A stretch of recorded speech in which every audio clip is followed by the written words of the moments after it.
live. Hello, everybody. Welcome back. It's another episode of Venture Maiden's Rime of the Frostmaiden. Oh my goodness. I am so happy to be here. It has been a long time since we've been a while, yes. Yeah, we left off last time on a pretty rough note. And then we took like a month-long holiday break to chill. So, how are y'all feeling? Ready for episode 21? Mm-hmm. Oh yeah. Yeah. Oh yeah. You know, maybe the most important episode of a young podcast life, episode 21. Yeah. Oh, yeah. Good. Well, how you all doing? How was everybody's break? Delightful, actually. Good. Yeah, well, you in Texas, so it was like summer vacay over Basically. Short weather. Short shorts and crop tops. That's all I've been wearing. Whereas we've been like snowed in Seattle and couldn't leave our house for a week. This is fine. This is fine. And you know what? Everything is fine too, because this is the penultimate episode, y'all, of Rime of the Frostmaiden. It is going to be this episode. And then next week, we're actually going to be doing a double feature. So we will be back with episode 22 next week instead of a normal campaign 2 episode. And that will be the finale. That'll be it. Our story will be over, for better or for worse. So, Wild. I hope this goes well. This could be the final episode if it doesn't. If it doesn't, goodbye. I hope you all enjoyed. Thank you so much for coming. But yes, you know what? Let's do it. I'm stoked. Hey, everybody. My name is Celeste Konowich, and tonight I will be your dungeon master. And I'm Joe. I'll be playing Gob Herkenstone, your North Beast Boy. Hi, I'm Katie, and I'm going to be playing Minerva Tinkerbobble, your human divination wizard. And I'm Nassim, and I'm playing your Kalishtar cleric, Xena Orendi. It is me, Sage, and I play your druid, Inga. And last but not least, I'm Vincent playing Veronica Carnell, your extra spicy, extra sassy Hexblade Warlock. Yes! Oh, yay! The whole crew! Oh my gosh, only 2 more episodes with these characters. This is so sad, but that's okay. Before we dive in, officially, we got to do some housekeeping, some announcements. For those of you not in the know, this is a horror-based campaign. We are playing through Icewind Dale, Rime of the Frostmaiden, which is an official adventure from Wizards of the Coast that I had the privilege of being one of the authors on. And so I can tell you, I know firsthand, it's a very scary adventure. There's lots going on here. For tonight specifically, we have content warnings. Our general body horror, graphic fantasy violence, all of that should encompass what you're going to see tonight here, but we're in a pretty dark place. This ancient wizard city is full of nasty things, both literal and figurative and philosophical. It's all a bunch of nonsense. So if any of that sounds like a big trigger for you, this may not be the episode for you to watch. And tonight, of course, we are doing another dice giveaway. Joe of RPG Dice has generously donated another set of dice for us to give away. These handcrafted beauties. So here they are on screen. Oh, Joe, do you want to tell us, describe these dice for us? Well, they're a nice, beautiful verdant shade of forest green. Ooh. And my personal favorite color. I'm a sucker for it. And I inked them in a metallic kind of copper color, which that contrast, if you haven't heard, it's great. And yes. Yeah, simple but elegant, I think. So, just like me. Not sure if I would call you simple, darling. Elegant, certainly. Maybe extravagant was the word you were looking for. I'm complicated, it's fine. Yes, and of course, the rules for this dice giveaway is the same as usual. We were going to open up that giveaway about halfway through the episode, and then you will have to stick around to the end of the episode to see if your name is drawn. So stay tuned, stick with us through the whole episode, and you might get to win these beautiful, beautiful dice.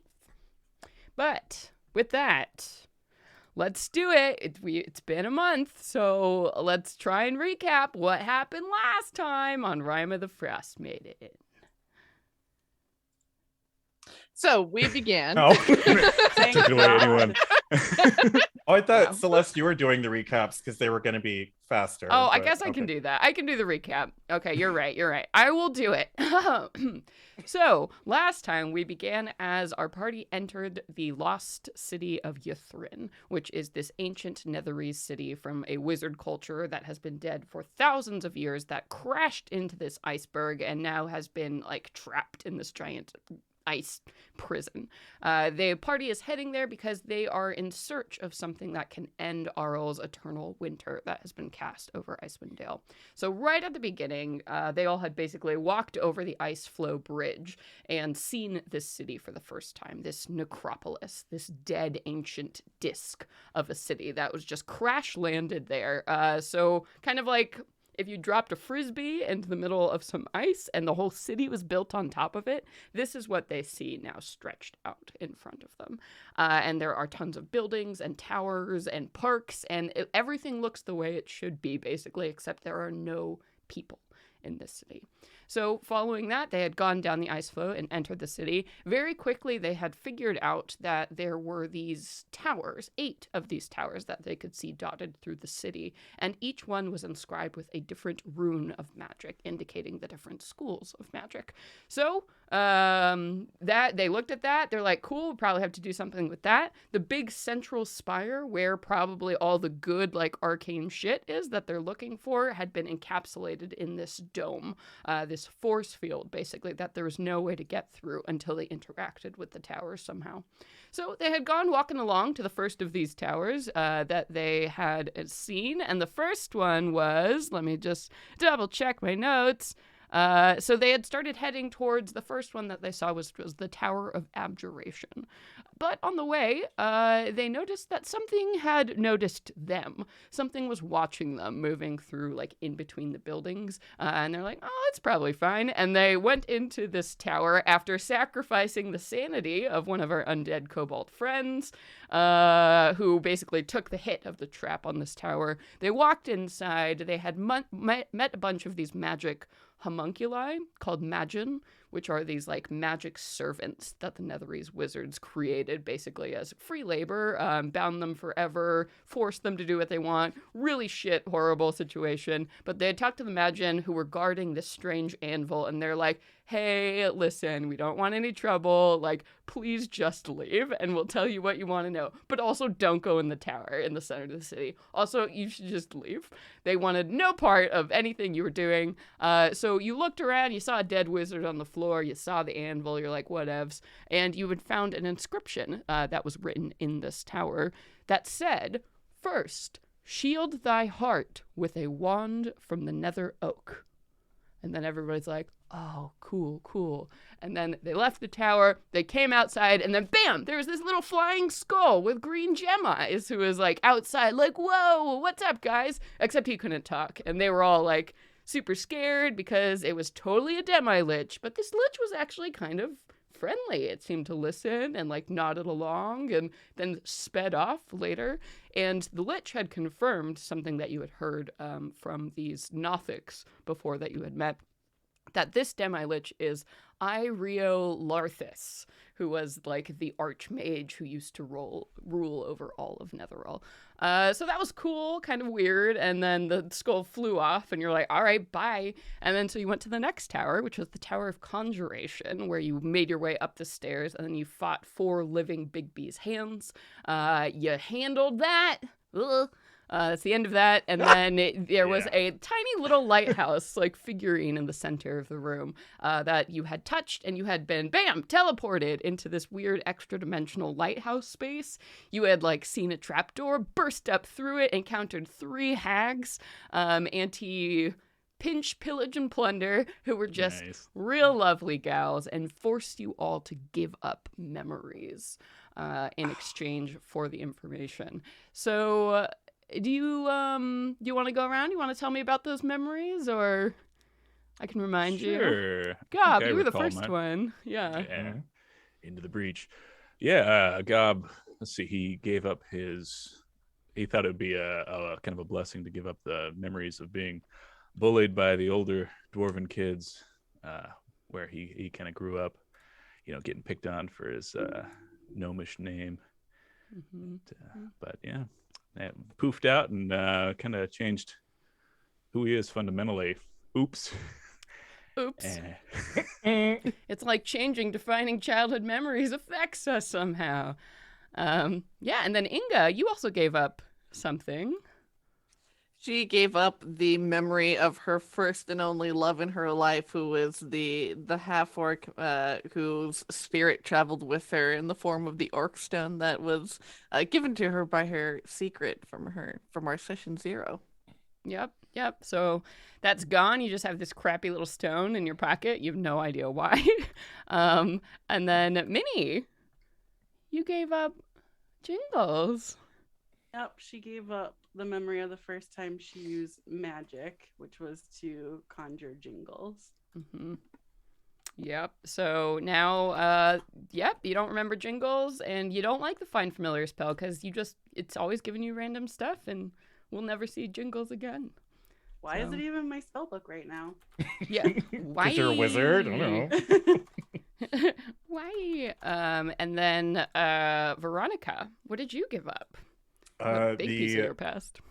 Book that I had written that was detailing the corruption of the nobles of Waterdeep and all of the gross things that they do with the people there. Mm-hmm.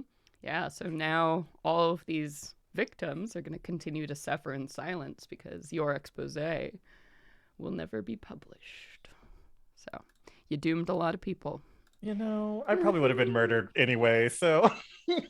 And then Xena, what you gave up was probably the worst of all. The memories of someone very close to you. Yeah, I gave him up and I don't even remember what it was. I know. So he gave up. So you can go ahead and remind me. So you gave up the memory of your eldest sister. But since it seemed to hurt you so much, the hag gave you a deal. Basically, she allowed Xena to remember that you gave up memories of your sister, but you cannot remember anything about your sister. So you are forced to remember what you did and that you have a sister that you chose to forget. So she left you that Deal. nice little guilt kicker Perfect. on there. Yeah.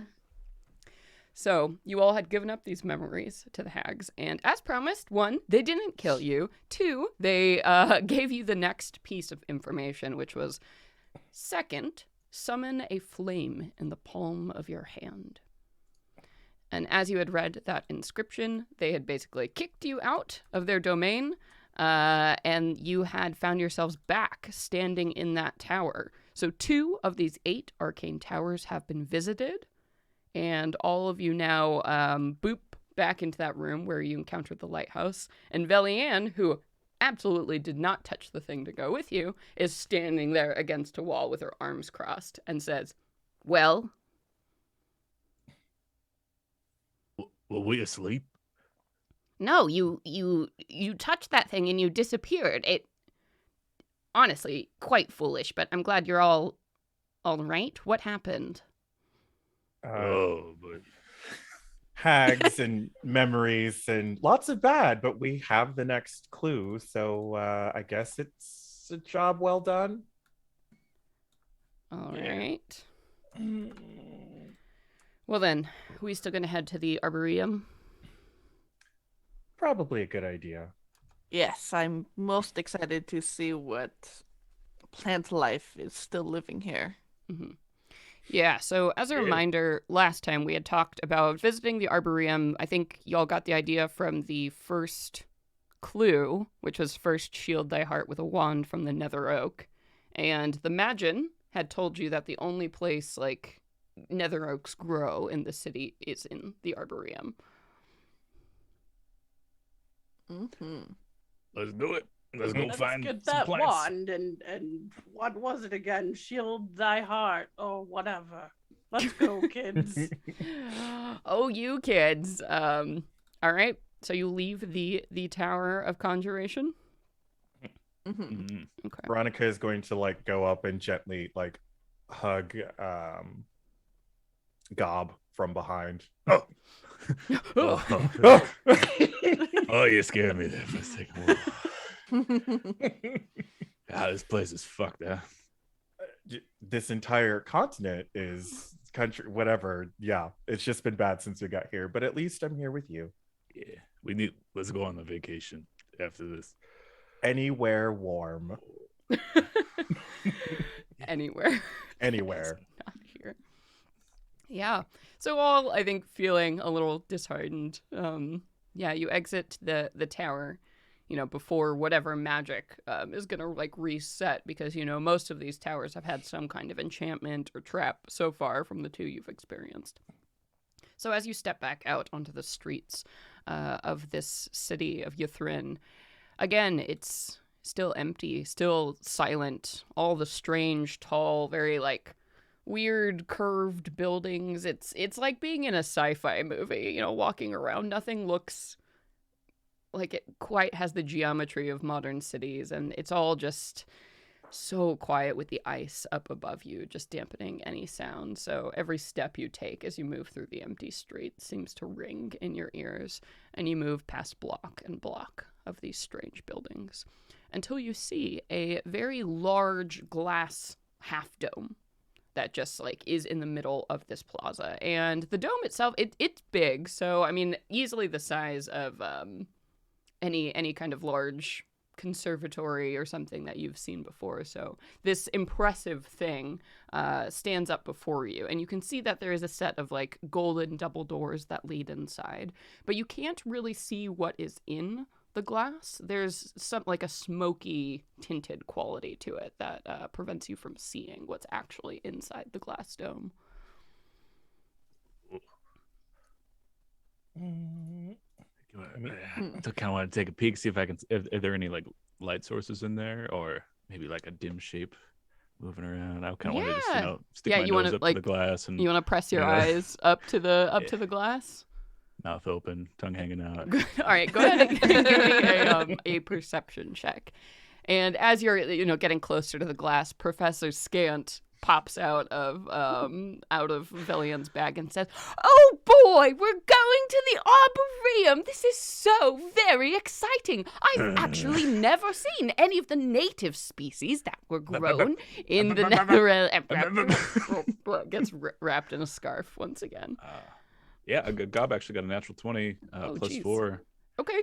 Start. Wow. All right. So yeah, you look through the glass, and it is really very hard to see what is in there. And you realize now, not only is it some kind of filmy quality, but it also looks like muck.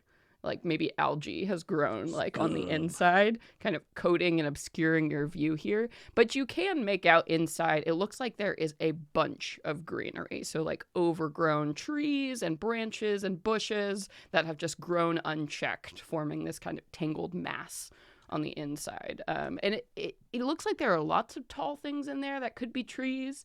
There's something very tall at the very center. That could be a tree or maybe a pillar. Does my doggo nose pick up any smell? Maybe something out of the ordinary? No, not through the thick glass. That's fair. Thick magic glass. There's plants in there, everyone. Oh my god. Sure. I think I see a tree. Pond scum. Truly, you are a genius. Let's go, everybody.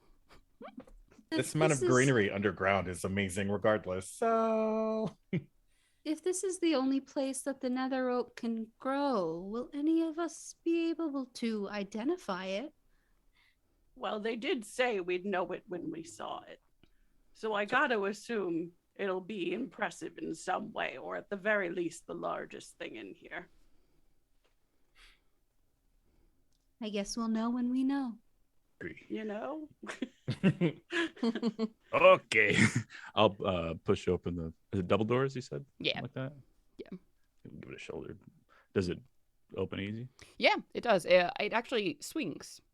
So as you step inside, you see that there's this small rectangular room that doesn't have anything in it. And on the far side, like 10 feet away from you, there's another set of double doors. And as the doors kind of swing, back behind you, this like puff of air comes down from like vents in the ceiling and like blows at you. Like it's hot, and then it's cold, and then you're a little bit puffy. All your fur is just a little bit That's puffy. cool, yeah. Does it smell like anything? Is it just a oops? It smells. Sanitation. I guess you would probably notice with your dog noses.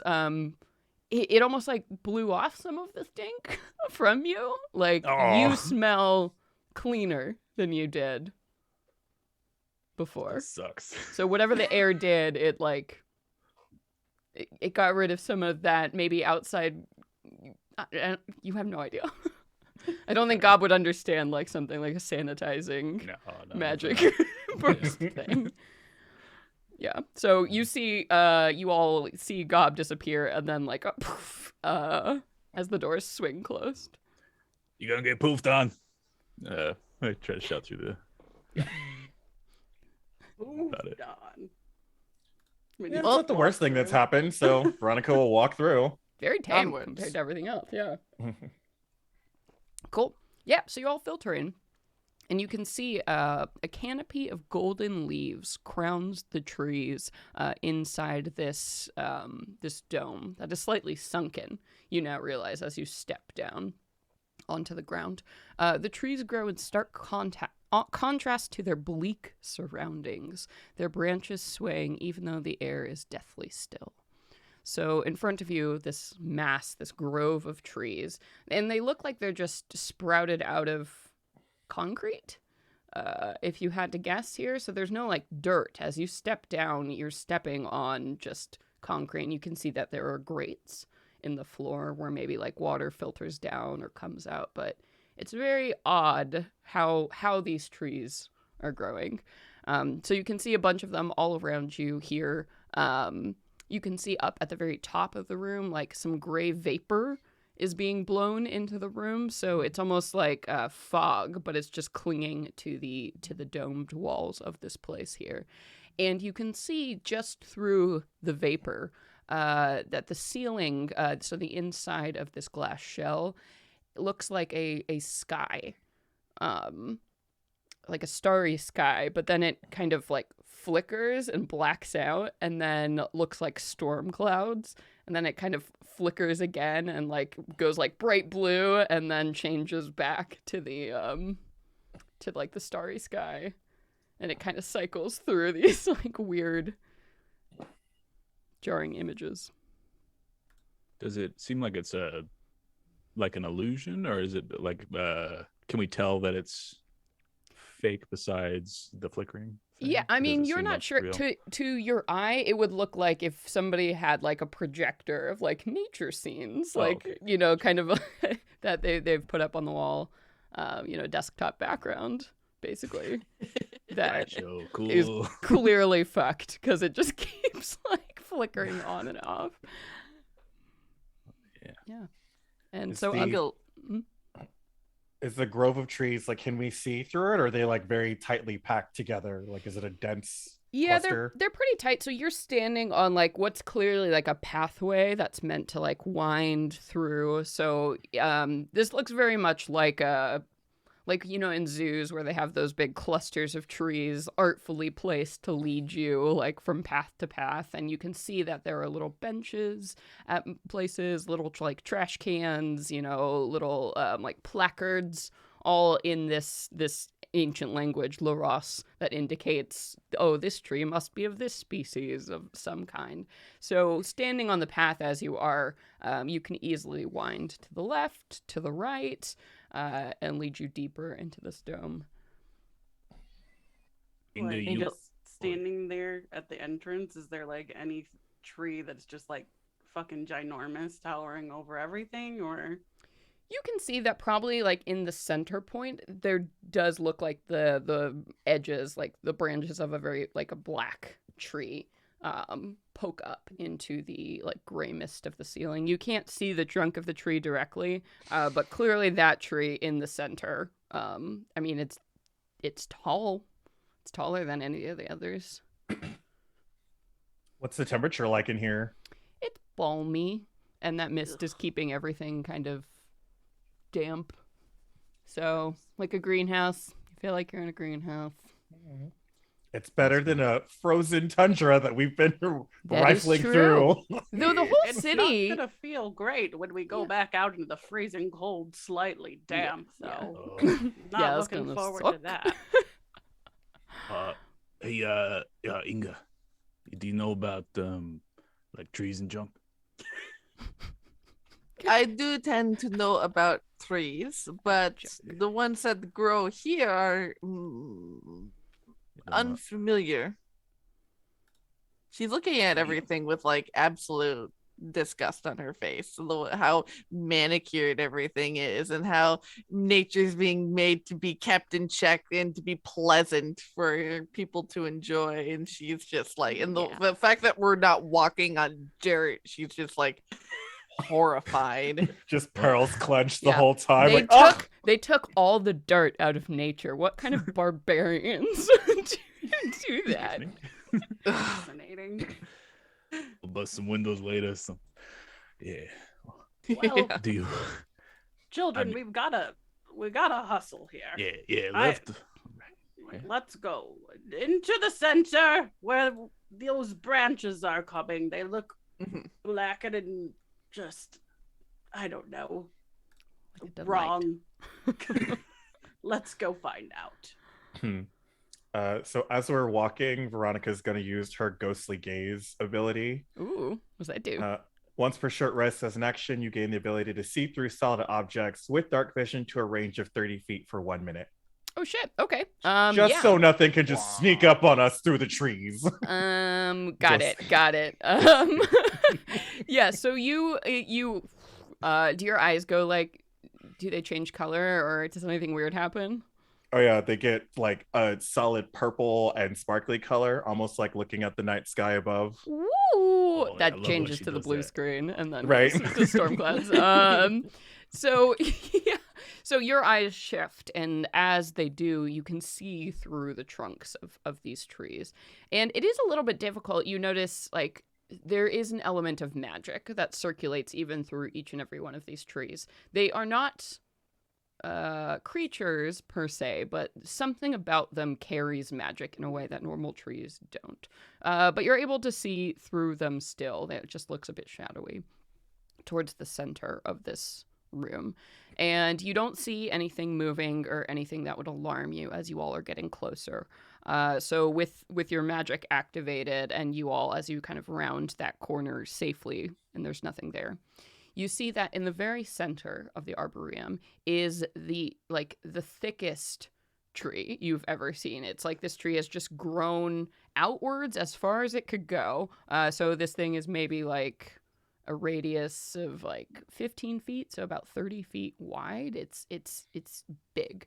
And you can see that its branches have grown as much as they can to like the top of this place, and then they've kind of started to sag, is your impression of this tree as you're looking at the black bark of this thing, because it's got that squat trunk and like the leaning down branches. They almost look like the branches have turned down and they're kind of dripping with that gray mist there, so it looks sad. And you can see that at the very like center of this tree, in like this fat trunk, it looks like a face. Like the hollows have been made in such a way that it looks like eyes and this mouth that is set in this like Eterna frown. And you can see as you watch it, the tree breathes and then makes a sound and then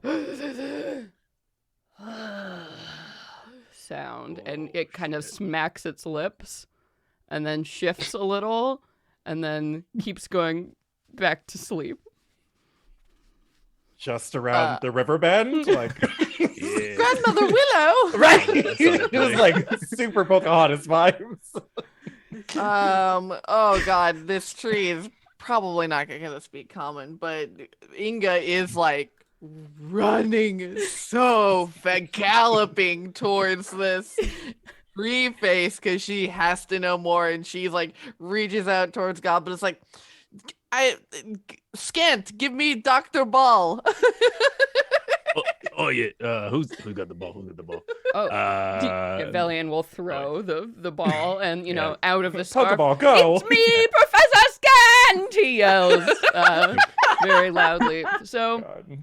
I'm assuming, Inga, you are doing nothing to not wake up this tree, right? You're totally. Oh, she's loud and Yeah, is like, "Hello." Shrek is gonna take a step back just in case. Like, I Yeah. better follow. All right, I'm gonna come closer. And the ball hovers by itself. Yes, Is that right? yeah, it has a little hovering speed, so it's kind of like one of those little droids that you use in Star Wars to practice lightsaber stuff. That's what it looks like.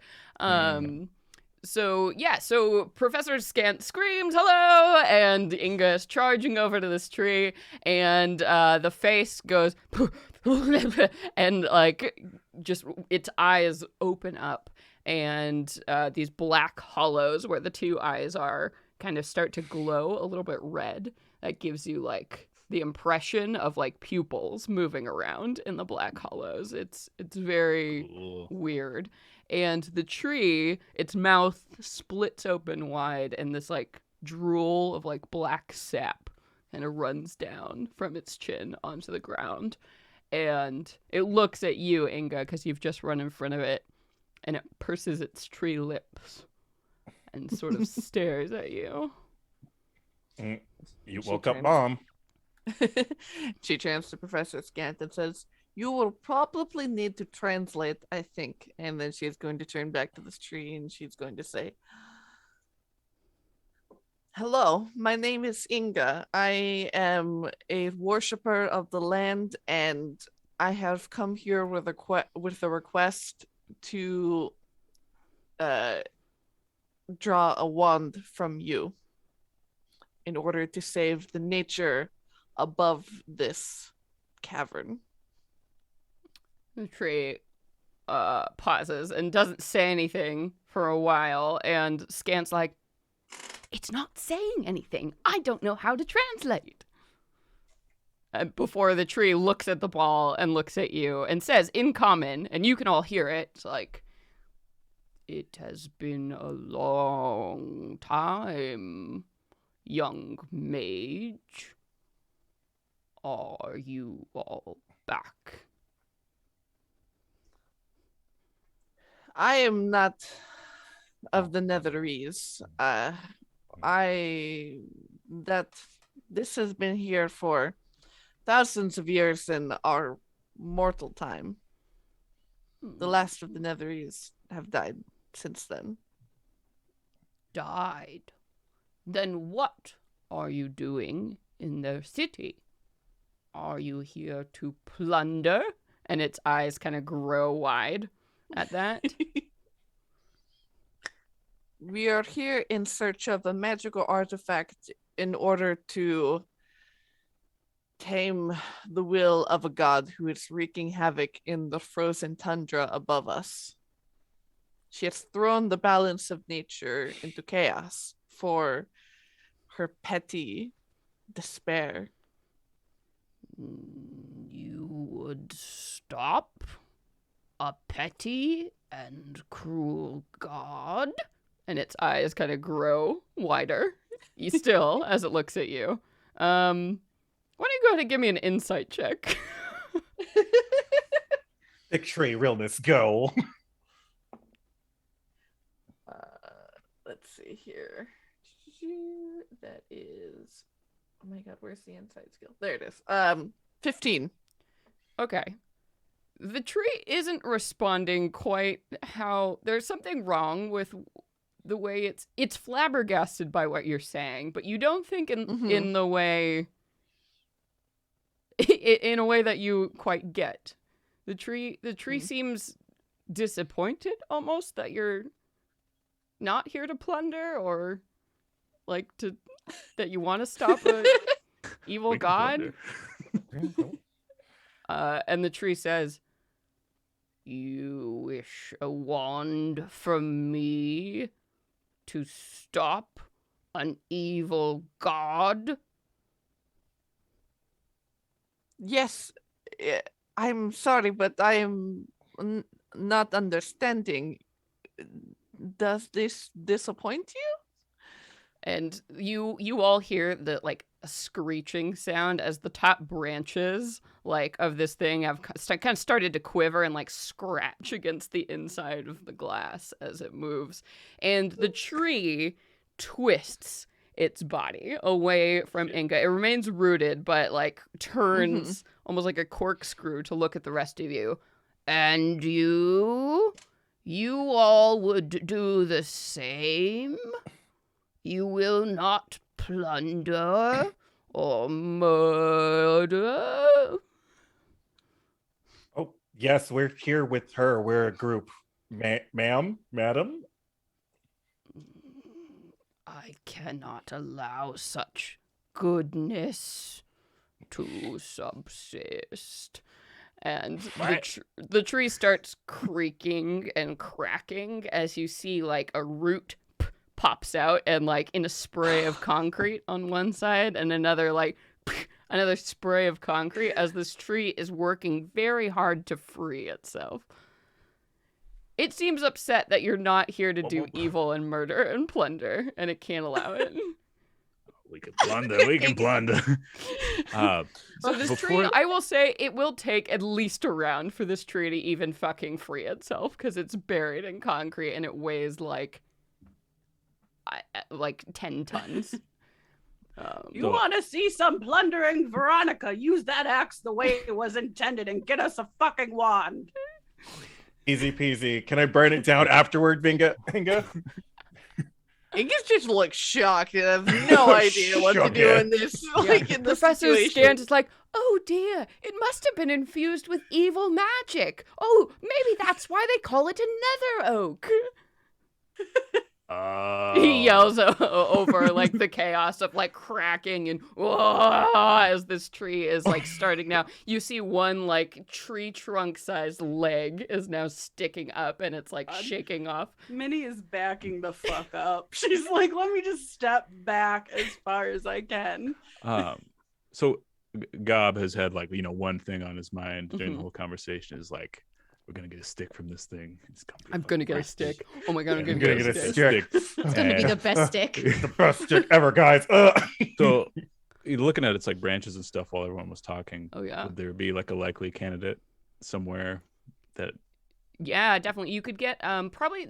I mean, this thing is like it's grown really wide, so I mean, you could hop up, leap up, and like crack one of those smaller branches. Or now, all these roots are starting to stick out of the ground. Like maybe that would qualify. You're not really sure, but yeah, you could definitely like leap up. Cool. I'm gonna turn to Veronica, but gotta get the stick. Get the stick. And I just like get the from stick. Standing still, just leap with all my enhanced dog legs. I can leap like 20 something feet. Yeah, with your new Yeah, subclass. it's It's ridiculous. Leave, man, like I'd like to 20 just- something. I just want to go for the nearest, low-hanging branch that I Hell can. yeah. So let's go ahead and say this is going to be a grapple. That makes sense to me. So go ahead and make me an athletics to see if you can sprung up or I guess roll to attack. Roll to attack first. Oh, okay. Yeah. Oh, yeah. Because okay. So 19 plus oodles and oodles. Holy shit, yeah. I mean, this Say it was thing- like 10, Gob the Grapple 29. King. Yeah. So the basic damage. Holy shit, 29. That's 10 points of magic fisties, Okay. and then I'll burn a superiority die actually to do a grappling strike. Hell yeah. Yeah.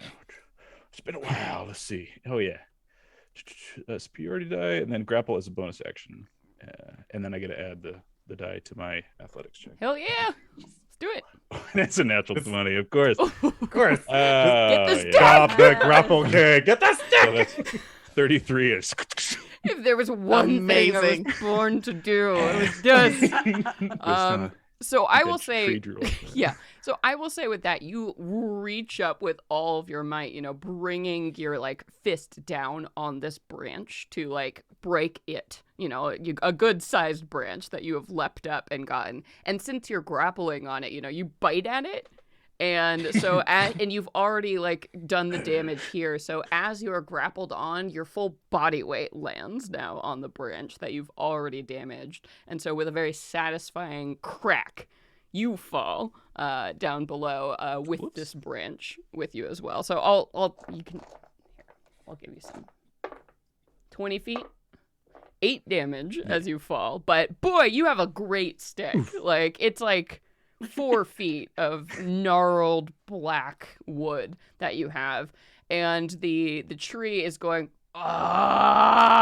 oh, you wait, I'm coming, and I'm going to stomp on your little face! And the red eyes now are just like shining so brightly as this thing is struggling to get its like fat tree trunk body up, and another of like big set of roots comes up, and just this spray of concrete goes as this thing reaches down branches and starts to drag itself out of the concrete, now moving towards you all. So y'all getting the fuck out? Yeah, let's time to into go. No, we gotta fight the tree. We gotta fight the tree. How about the I'm tree having can fun. come outside and see what it's actually like outside of his cozy little home? I'll say That's this tree is fucked up. So yeah. I say Ready we to go? get the fuck out.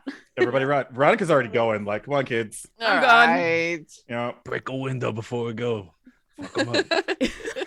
It takes a piece of concrete and hucks it at the glass dome. Oh, it bounces you. off and comes right back Oh, at you because this shit. is magic Aw. shit. This is magic Right. plexiglass shit. It's so thick. I'm It sad hits that I you in the don't chest. have Ow!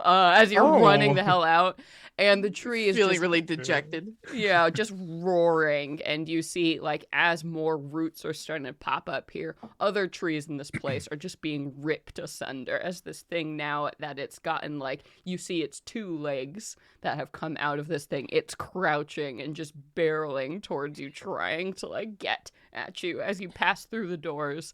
And there's a moment where you all, like this puff of like air comes down on you as you step, it back into the dry cold of the night, and the tree's like, no, and the doors close, and you can't hear it anymore. Well, on our way out, as we're running out, Inga would like to. She's gonna throw her hand back and cast create bonfire. Rude. Great. Absolutely not. That's great. Before we run out the door. You hear in the distance, you dick, as you run back into the streets of Netherrealm, now with like this 4-foot long Just black fucking branch, and you Yeah. can see Gob now. You've been holding it in your mouth this whole time. It's Oh, great. yeah, loving it. It's twitching. Like Oh, its God. little fingies are trying to like get at your throat. Mm-mm. I'm gonna drop it at Minnie's feet and then look up Look up. at her expectantly. Are you Veronica's good? gonna take her like weapon and just like sever the hand bit and just kind of kick it away. Yeah, crunch that. Like, Minnie Aw. just kind of looks both ways and reaches out and pats Gob's head. Good Gob. That was a fun. job. That was a fun encounter. Professor Scant says, "Wow, I've never seen a tree behave like that. It must have been infused with some kind of magic. Making a wand out of something like that would definitely give you the upper hand." Ooh, okay, Well, thank you, Captain Anybody Obvious. know how to use wood carving tools and got a minute? Yes, I can do it. Give to me. Yeah. I didn't expect anyone to say yes to that, but great. Oh my god, a tool proficiency? What is this now? Mr. I can Fix navigate, It. but that's about it. Fuck yeah. So, why don't you go ahead and do. I think it actually tells me what is the secret. Make me what proficiency are you using? Yeah, she has like woodcarver's tools. Oh shit. Okay. Go ahead and give me then a sleight of hand. With proficiency. All right. Since you are trained. As the tree Oh, fights back. nice. That is. Yeah, the tree's wiggling the whole time, so it's like 22. ooh, okay. And you do notice, like, as you're carving it too, the longer, like, the little hand and the branches are out of the arboreum, the less and less it moves. So you feel like there's something tied to that place. So the good news is the tree probably cannot leave that area. But yeah, I mean, with a 20, you sit down. You all want to take maybe like a short rest while this is happening. Yeah, I mean, sure. probably take about an hour to carve a wand out of, a tree branch. Yeah. You carving 4 or 5 little wands, or are we just getting one wand out of this 4-foot branch? Probably, think, The very large one. you could The probably god was get. probably camping over the branch after her Oh yeah, first the bit rest of it, yeah. taken off. No, you can't touch it. on You the could way. probably get maybe 2 nice wands out of this. I mean, because you got to get, something. It's nice. It's got a handle, and then you got to get rid of any of the dead wood, or the stuff with knots that you can't carve. So you could get 2 wands, I'll say, out of this if you would like. Nice. Yeah. Please put a big handle on mine. It's hard for me to clench these days. Yeah. I want like knuckle duster fingers. So it can stay Oh my on.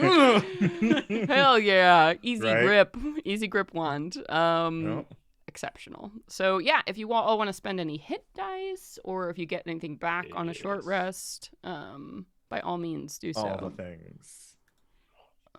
I know short rests are an Oh, oddity wonderful. Back up to in Venture full. Maiden, so if anybody I know, needs I can't help. believe this is happening right now. Wow, what is this? Not only can we get the benefits of it, but we come out with new gear. What? Wow. What's this? Whoa. Clearly I didn't write this part. So it's okay. Minnie dear, do you have any trail mix? Oh, yeah. No. What? You all ate it all when you got ravenous in those caves. I told you, Oh, bad yeah. news. We're We're so out of trail. hungry. Forgot that The happened. caves Yeah. of hunger, man. Got so hungry. Sick. So you all have now this wand. Presumably something you need for whatever of these steps that you're acquiring as you visit tower after tower. You can make magic come out of that? I'm sure gonna try. Hell yeah. So for these wands, they're spellcasting focus. So you can use it for that purpose. They don't have any like special kickers or anything as you use them, but it would sell for a pretty penny. Nice. Thank you, Inga. Hopefully these will lead to us not dying by the end of it. Wouldn't that be Oh. nice? What's the second thing we gotta get? Is it Summon a flame in the palm of a your hand. flame? I can do that. Yeah. Whoa, whoa. Got Done. 6 Easy. more towers to go Oh, to. yeah. So Towers. Yeah. So as you are looking around in the positions you're in here, there are 2 towers that are pretty close to where you are. The one that's immediately close to you is just like right behind the arboreum. You see a tower that is marked with the symbol of divination. A symbol you would know very well, Minnie. Yeah. And the other tower that's pretty close, you see a flickering sigil a little bit closer to like the main spire area. And it is weird. It looks like it's the image for necromancy, but the symbol is flickering in and out, like it's damaged. Well, what are we waiting for? Let's go see the divination tower. I've been waiting. Yeah. It'd be a little treat for you. Sounds good. Yeah. Everything in here is a treat. I was assure gonna you. say, Oh, that- I wouldn't go that far, I'm sure it'll be Minnie. terrible. Alright. Well, Gob got his treat. That's for I sure. did. Yeah. Are you taking the rest of the stick with you? I think I probably peeled off some bark and like Yeah. gonna chew it like beef jerky a little bit. Cute. It tastes Black. vile. Yeah, I was gonna say, I I'm love like, it. Yeah. dark magic bark. Ugh. Yeah, I guess to a Acre dog for probably, yeah, it sap. tastes like crap and bitterness and like maybe a little bit of I've seen dogs poison, eat but shit. Yeah, so- dogs okay. will eat. Yeah, they'll music eat. to Gob's yeah. ears. Yeah. It's disgusting and it smells disgusting and tastes disgusting. So a dog would probably love it. Sorry, Veronica. Yeah. If some, I swear to God. Yeah, his teeth If turn. you have stomach black issues, he's as he's chewing it.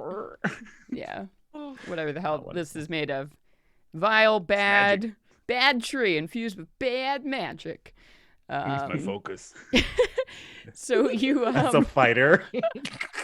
so you keep walking through the streets here, and shortly you are in front of the Tower of Divination.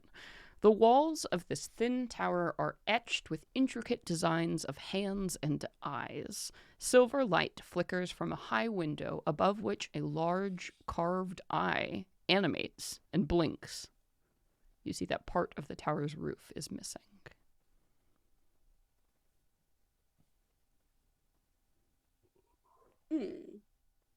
And again, Maybe like we like can the other figure out- towers, they're just, a set of like silver doors set at the base.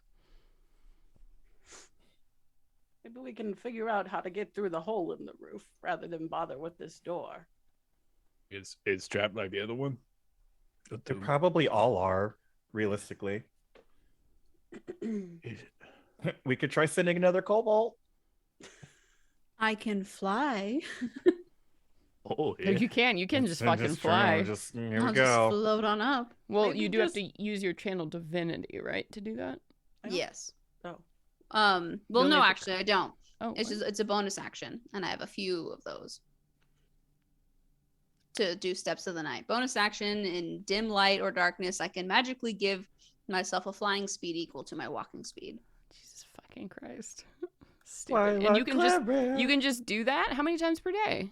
I can do this 4 times. Are you sure you don't have to use a channel divinity to do it? Proficiency. I don't. No. Wow, that's nuts. All right, well then, sure. You'll just fucking fly up there.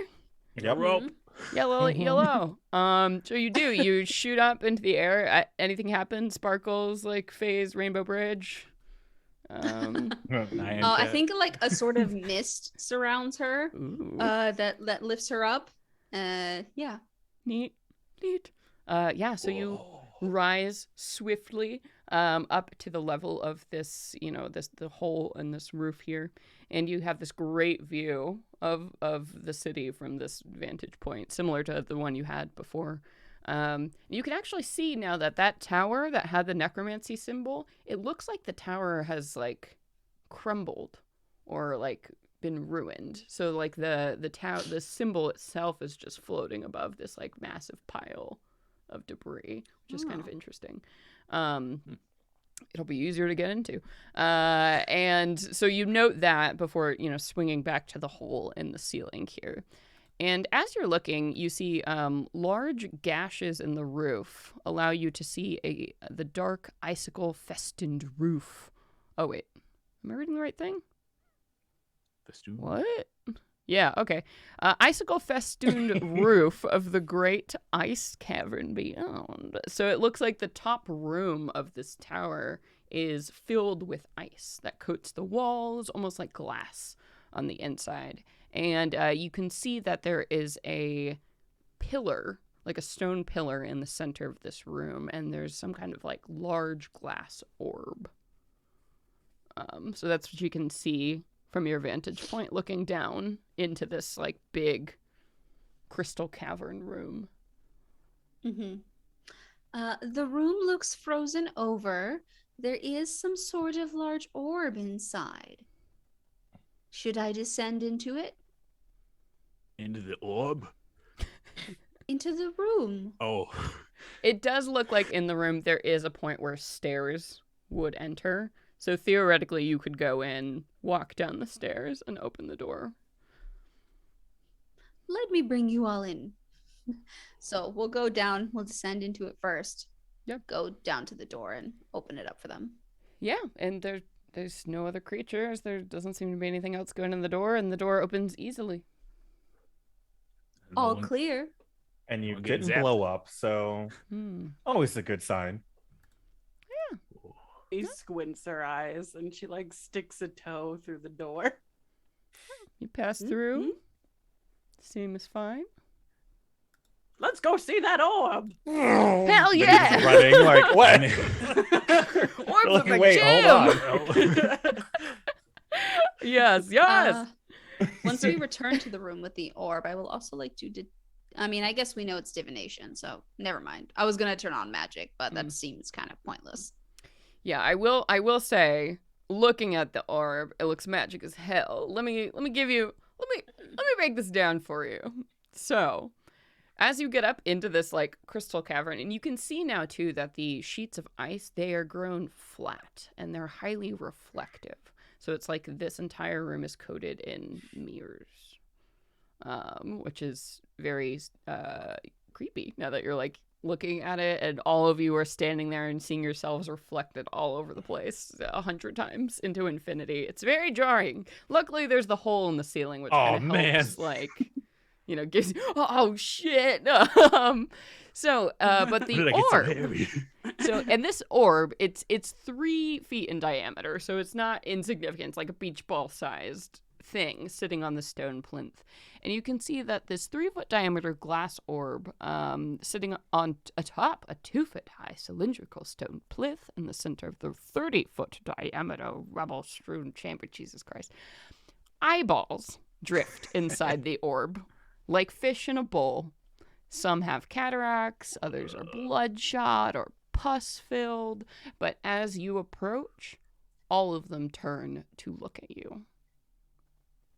So Absolutely not. eyes Veronica's like floating in this sealed glass ball are watching. Whoever gets closest, they all turn and, you know, like animals in cages watching you all as you move around. I get it. It's I think this is like people with tryptophobia's worst nightmare. Yeah. right now. just like ugh. Yeah. Minnie, it's an eyeball. Eyeballs in a ball. Would you look at that? Oh man, magic's weird. What the fuck is the purpose of this? Get in here, Velian. What the fuck are you? Yeah, Velian is right by your side looking at it, and also Professor Scant is looking at it, and Scant goes, huh. That's it. That's all he says. But you didn't see this coming, did you? And Velian looks at you and is like, well, I'm not the divination wizard. She gets the most horrendous side eye that has ever occurred in the history of time. And she's like, okay, well, that's the last time I try to be excited with you, bitch. She leans in a little closer. God. And out. I guess she wants to kind of look at it, see if there's any sort of inscriptions around it, maybe on the pillar or on the ball itself. Yeah, for sure. Yeah, so as you get up to the stone pillar and you start like looking more closely around, and all the eyes, you know, track you and like swim to the edge of the bowl and looking at you as you do. Wriggling. You do see that carved at the top around it is a phrase in Draconic, who I think we established none of you could speak that last time, but Velian could, yeah. yeah, Velian and Professor Scant can both. Right. And so you point this out, and Velian leans in and says, ask and we shall find. Is what it says. So, with that, I mean, if you wanted to make some kind of mini, like some kind of Arcana check, maybe like you might have a sense of what this is, or 15 plus 9, 24. Okay, I mean, so you've seen artifacts like this before. I mean, this is very similar to something you would use to cast like scrying magic. So it is like for all intents and purposes, a large crystal ball. It just happens to have some gross bullshit in it. So usually, like, the way things like this work is you have to, you know, touch it, speak your intention, you know, channel some like power into it, and then it will either amplify a spell you have, or maybe it casts something on its own? Probably. Based on, like, this does look like a big artifact that doesn't move, so you would assume divination wizards would use this to instead of spending spell slots or whatever. Really quick before I do something that absolutely fucks me over. Looking at these eyes inside there, just in case, a little theory. Do they look like there's matching sets? Or is it just like one-offs of eyeballs?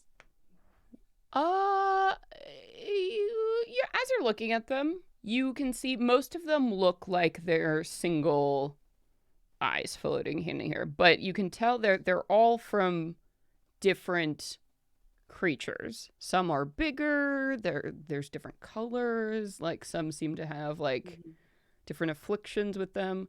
A couple of the eyes you think there are pairs in there. But that seems way less common than just the single eyes. She's gonna look back at Xena and be like, perhaps we can use this to find your sisters. Except the eldest one. You have no fucking idea what she looks like. Or her name. You wouldn't even be able to say her name to ask. I think it occurs to you that sudden pang of guilt. You have nothing if you were trying to find her. My God. She could walk in front of you on the Shit, street that's and you would cool. have no fucking idea. Oh my God. Well, Hercules. well, great. Now Xena has nothing to say other than she starts crying. Yeah. She's just crying now. Just sobbing profusely. Yep. She like grips your arm very tightly when you suggest that, like with a look of like, really? Can we? Should we? Please? Will you? I'll do my best. I don't personally yet have any scrying spell, but maybe this can help me. I think Villian would chime in that she has Arcane Eye prepared as an option.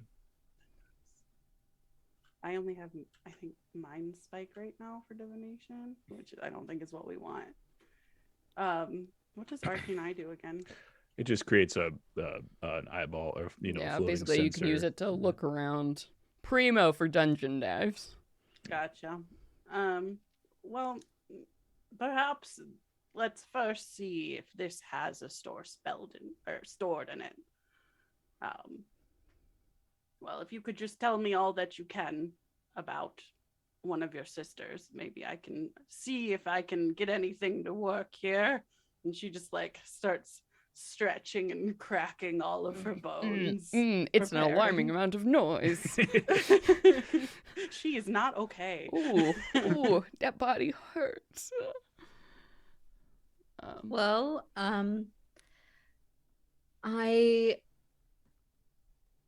would hope that my sisters are still together somewhat, but perhaps if we start by looking for the youngest, someone would be with her too, and she's not alone.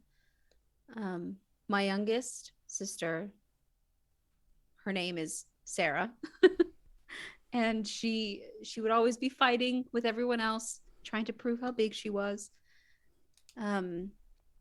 She would always be wrapped up in all of her sisters' clothing and stealing stuff from the rest of us, and carry this big stick around with her, pretending it was a sword. She wanted to be a fighter, so she would constantly attack us with this stupid little stick to try and get our attention, which I wish I had given her more of. But that's not the point. Should I? Well, I was Touch gonna the say, ball? what does she look like? But that's great, sweetie. Mind's theater of the mind. Like, Well, you can try and reach out, and if it doesn't work, maybe I can try, since I'm trained in the divination magic. But since you have a better vision of her in your head, you can go first. But to touch it? Yeah, touch it. Okay. Okay, she touches it. Cool. Yeah, and as you touch it, all the eyeballs swim like right up under your hand, staring at your palm. And you get, it's not like a voice talking to you, but somehow you know that what you need to do is speak a name. Sarah Orendi. And like through your hand, you feel this very intense, like electric shock almost, and your mind starts to race and spin. Like if you've ever like almost passed out, like the way that dizzying sensation of being flung somewhere strange, and you're not seeing the room you're in anymore. You're not seeing the crystal cavern. You're seeing it looks like a study of some kind. There are books that stretch from the floor to the ceiling of this place, and there's like a beautiful roll-top desk right in front of you. And there's something that you can hear like bouncing around, like chattering, almost like bones, you think. And yeah, you're in this very dimly candlelit study, and it takes you a minute to realize like you can't turn your head. You feel frozen in place. It's almost like you are the viewer of seeing this dream, and right in front of you there's this thin sheet of glass, but it's golden and it's strange, and whatever it is, you can't move your head, and the vision of that goes away, and you're spinning it once again, and it's dizzying and strange, and I need you to make a Constitution saving throw for me, please. Oh. 6. So you, as you're like dizzying and coming back to yourself, and the feeling is starting to fade, and you catch yourself, you feel an intense stabbing lance of pain move through your left eye, and blood just starts to pour, and you're like trying to blink and like realize, you let go of the orb, and you're coming back to yourself, and the blood is just, and you realize you can't see. You cannot see out of your left eye. And you all see the orb in the center turn red with a sudden burst of blood as something appears in the tank. Xena's eye floating in there. She starts screaming out, Minnie, what happened? Oh, I can't see. It's the blood pouring on from her hand. Open the other eye, dear. You've still got one. What? Where? Whoa. And she's just kind of like takes a piece of cloth and is like holding it to Xena's eye, and she's like, I would love to do more for you, but you're the healer, not me, and you currently are lacking an eye. Oh, did I say you take 12 piercing damage? Or just the eye? You take 12 piercing damage as your fucking eyeball was ripped out of your head by magic. Great. Sarah! I always gotta run off places. I'll let you deal with that while I refill my drink. So I'm gonna let you deal with that. Don't know your other sister. You can't do it a second time. Okay. Probably don't, so that you can, see. So that was a lot. Yeah, Wow. holy fucking so why shit. did I Bummer. do that? Well, we she's were alive, hoping you'd right? find your sister. I And mean, then... Did you Everything see comes her? with a price down here, apparently. So I saw a library. I saw like a study of some kind. I couldn't really move. I don't. There was a desk. It was some kind of like chattering noises, but no voices, no people. Fuck, this hurts. Whoa, yeah. I could God, imagine, yes. that looks like it fucking hurts. I apologize. I should have seen that coming. I jokes. Yep. You're You're gonna look really great with an eye patch, Xena. false. Oh, yeah, Villian can't do any healing either. I guess she'd probably get maybe a cloth out, and then help you staunch the bleeding, all that jazz. And she'll whisper in your ear, it's like, "Don't worry, I have a spare eye patch." She and reassures you. Yeah, Inga would turn to Velia and be like, "Is this how you lost your eye? You made I it can't so remember. I can't remember for one moment. Right. Well, Is it in the bowl? Can we find it? Oh yeah. Don't touch it. Oh, I definitely was not going to, dear. No, yeah, Inga would turn to Velian and be like, "Is this how you lost your eye?" She looks at you and she's seriously. You think that we just have a bunch of extra super magical artifacts from dead wizard societies ripping out our eyes all the time? That's You have dead kobolds. Does not seem like big jump. again, divination wizards are strange. And she looks you up and down, Minnie. Necromancy, now that's something I can get behind. okay. Oh, Yeah. that's Okay. good one. Anyway. What? It makes sense. It's recycling. Oh, you're so green and progressive. Divine wizards are Ugh. just pervs, to be quite honest. Doing things like that. Excuse me. Hey, Did you you- cool did- it, you two, cool it. Did I hear you, Hey. Joe, say that Velian gave an extra eye patch because she got a few in her bag? Yeah, Hand she's one. got a good For handful. Dazina. Gotta keep it fresh. Yeah. And it oddly enough, it color coordinates with her outfit. weird. And it looks Oh, great. oh. So. Isn't that great? Mm, One in There's a every little color. star right in the center. Mhm. Right. Oh, It says that's cool. Wednesday on the inside of it, just Yeah. in case. Yeah, very, Um, very Sailor Moon. Well, damn. So you didn't get anything useful out of that. Not that I could use right now, or even to get started. No. Hmm. Is there- Unfortunate. Realistically, we still have to fight, a goddess in time. So just hold on to that information in case, you don't make it out. Is there a question we got that would really be good to know that's worth risking another eyeball? So I will point out, you haven't seen an inscription so far in this place. Oh. Remember, each tower you've been going in has been giving you a piece of this puzzle. Well, the asking we shall find wasn't the inscription. That That doesn't really- seem to No. be. So so far you got something that said first do this, second do this. Gotcha. You haven't Okay. seen anything to indicate a step so far. You look around. I didn't get any special link with the ball of eyes, did I? I can't now see inside the sphere. Nope. You want to Okay. try man. again though?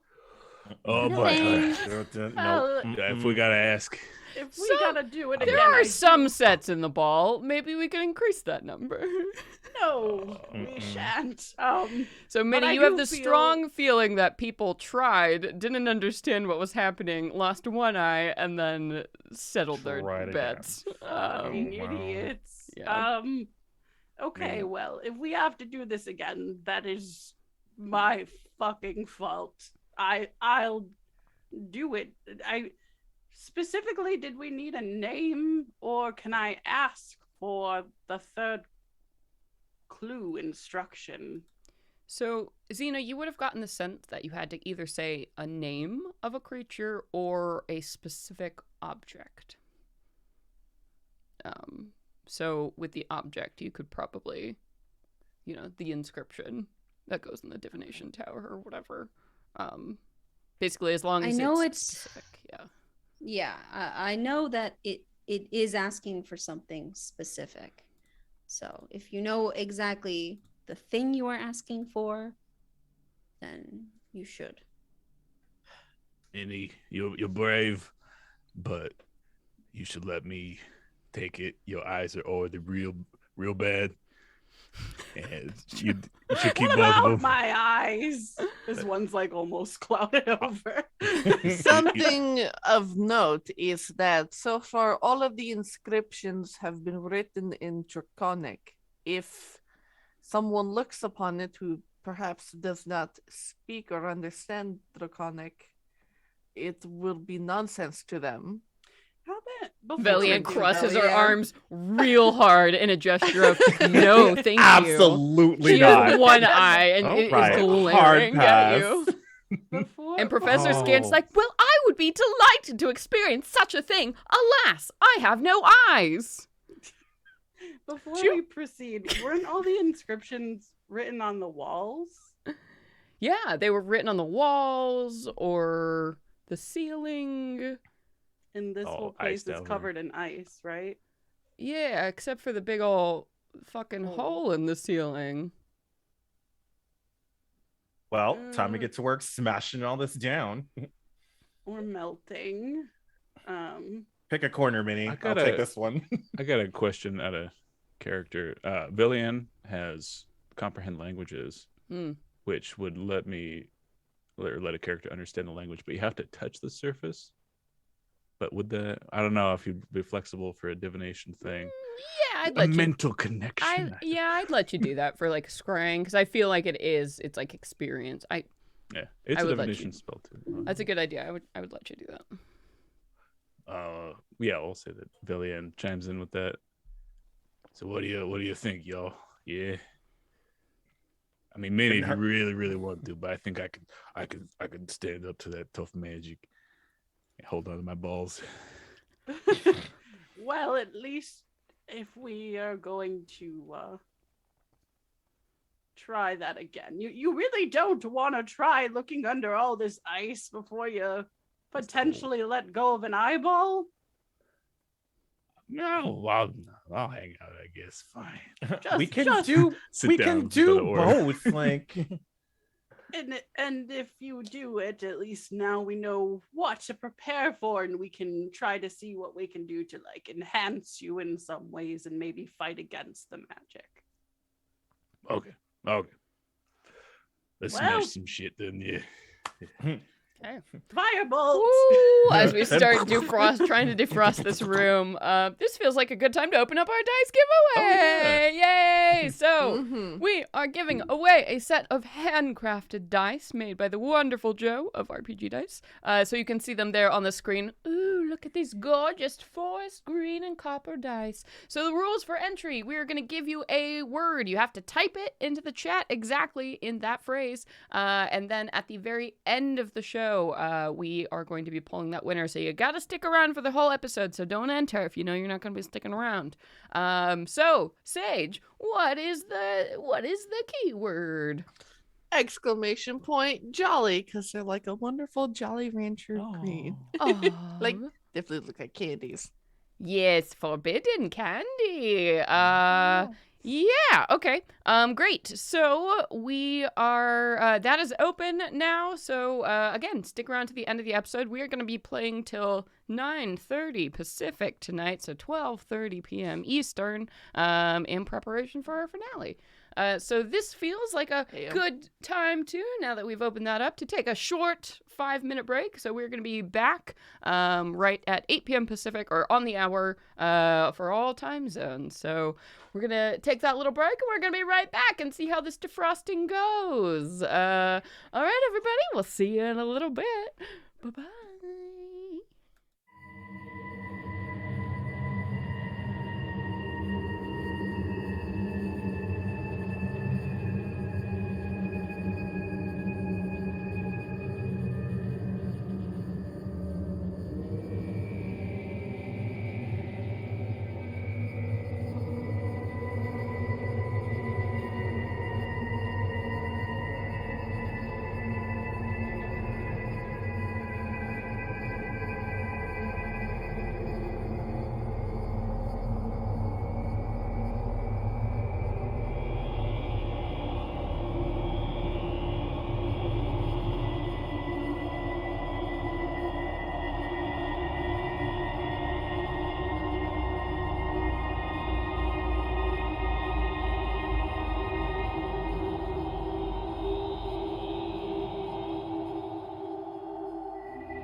right.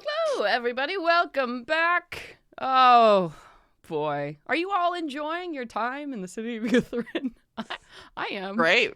It's a Yeah. grand old time. Seeing You the know. Getting an sights. eyeful. Yeah. There you go. No, Yeah, yeah. no. Wow, really the body horror in this city. It's a level of No. intense. Oh yes. Welcome back, everybody. If you didn't see, hey, our dice giveaway is open, so make sure to get your entries in before the end of the episode when we pull that winner at 30 past the next hour, wherever you are. I'm gonna try and say that now for time zones. Be more clever with my wording. But anyway, we all fucking ready? Let's dive back in. No. Go. Do it. So, when last we left off, you all were trying to melt the ice of this cavern. And I think very quickly you begin to realize that this stuff isn't really ice. It's more of like if you tried to walk into like Disney World, like Small World, and start trying to melt like the ice on the walls, like that decorative, nasty plastic stuff that has been like coated to build the walls and ceilings. So it's a mess. It's disgusting. You're not really making progress, and you get the strong sense that this is probably not the secret to this puzzle.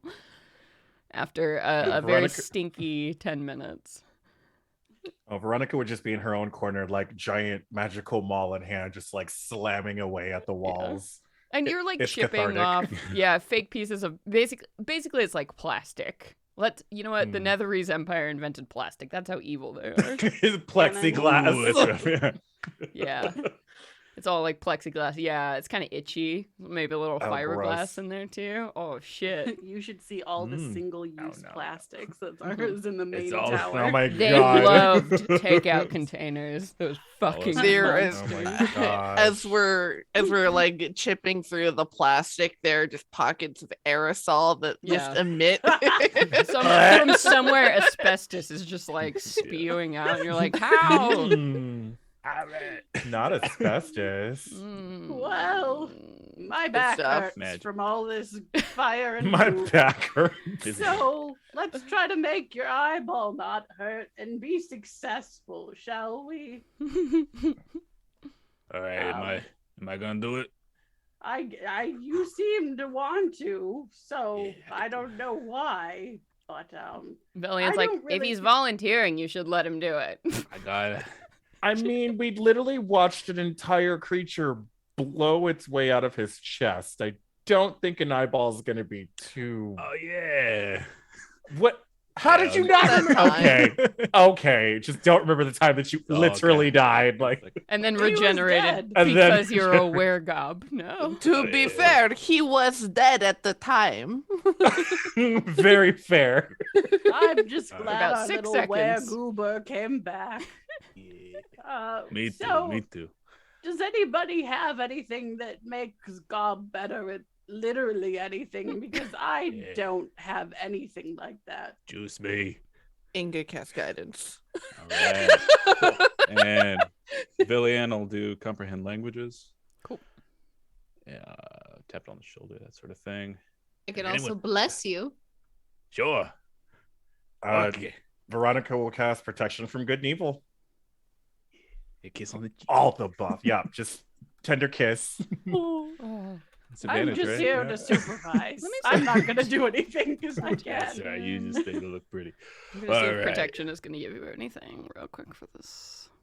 Charmed, frightened, possessed.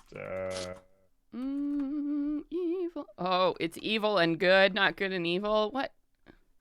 Oh, Evil is sure. better. Right. D&D Upbilling. Beyond is doing the thing where it has like the least intelligent search feature I've ever seen. So if I say really is protection from awful. good, it's like I have no idea what No you're idea trying to what say. spell is I that. have no idea what that Oh. is. I got it right here for Villian if you need. Aberration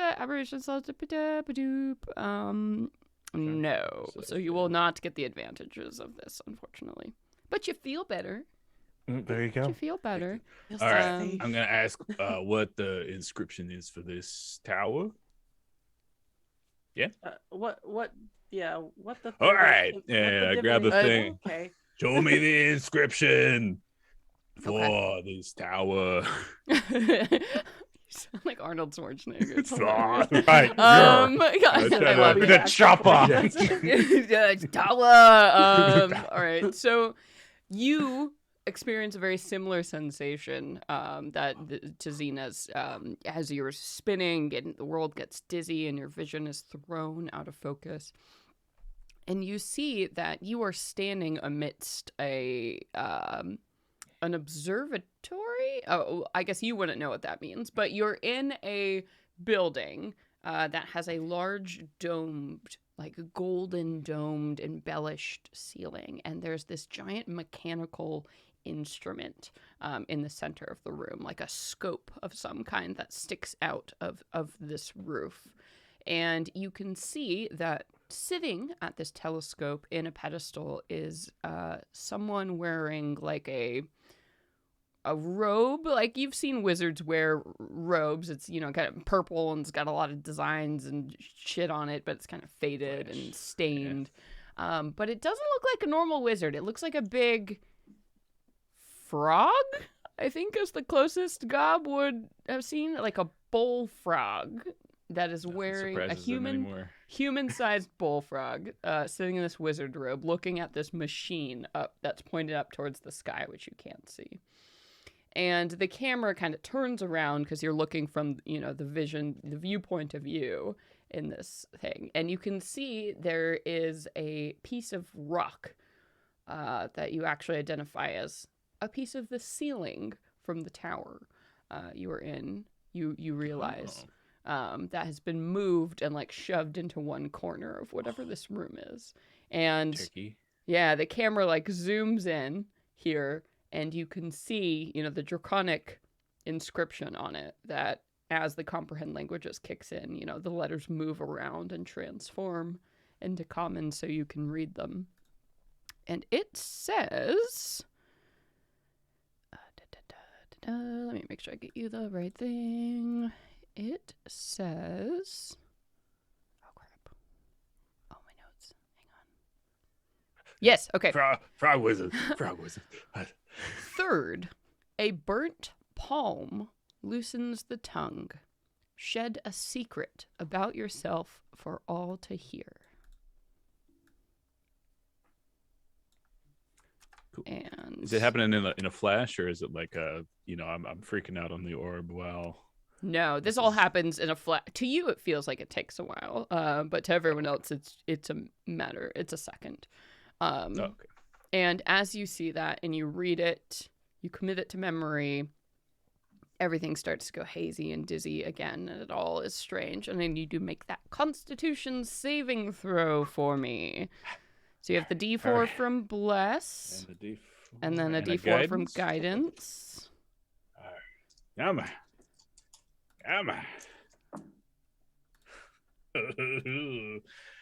4, and then a 4 on the D4, and then a 4 on the other D4 makes 12 plus 6, 18. So close, but not enough. DC 20. Oh, brutal. So Damn. you My wolf are, eye. the dizziness is clearing. You're like, I'm good. I'm so powerful. And then that explosion of pain happens in your eye. And you see this, golden eye joins this twilight, like purple lavender eye in the tank. His blood starts to pour down from your face. You're going to take 10 piercing damage.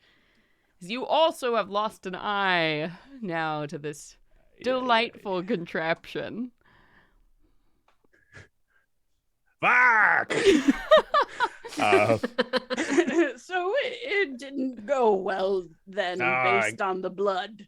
Oh, Valiant's just shaking her head. I'm just gonna do some. Oh my god! Yeah, do a quick Lamaze breathing or whatever, and do a get my second wind back.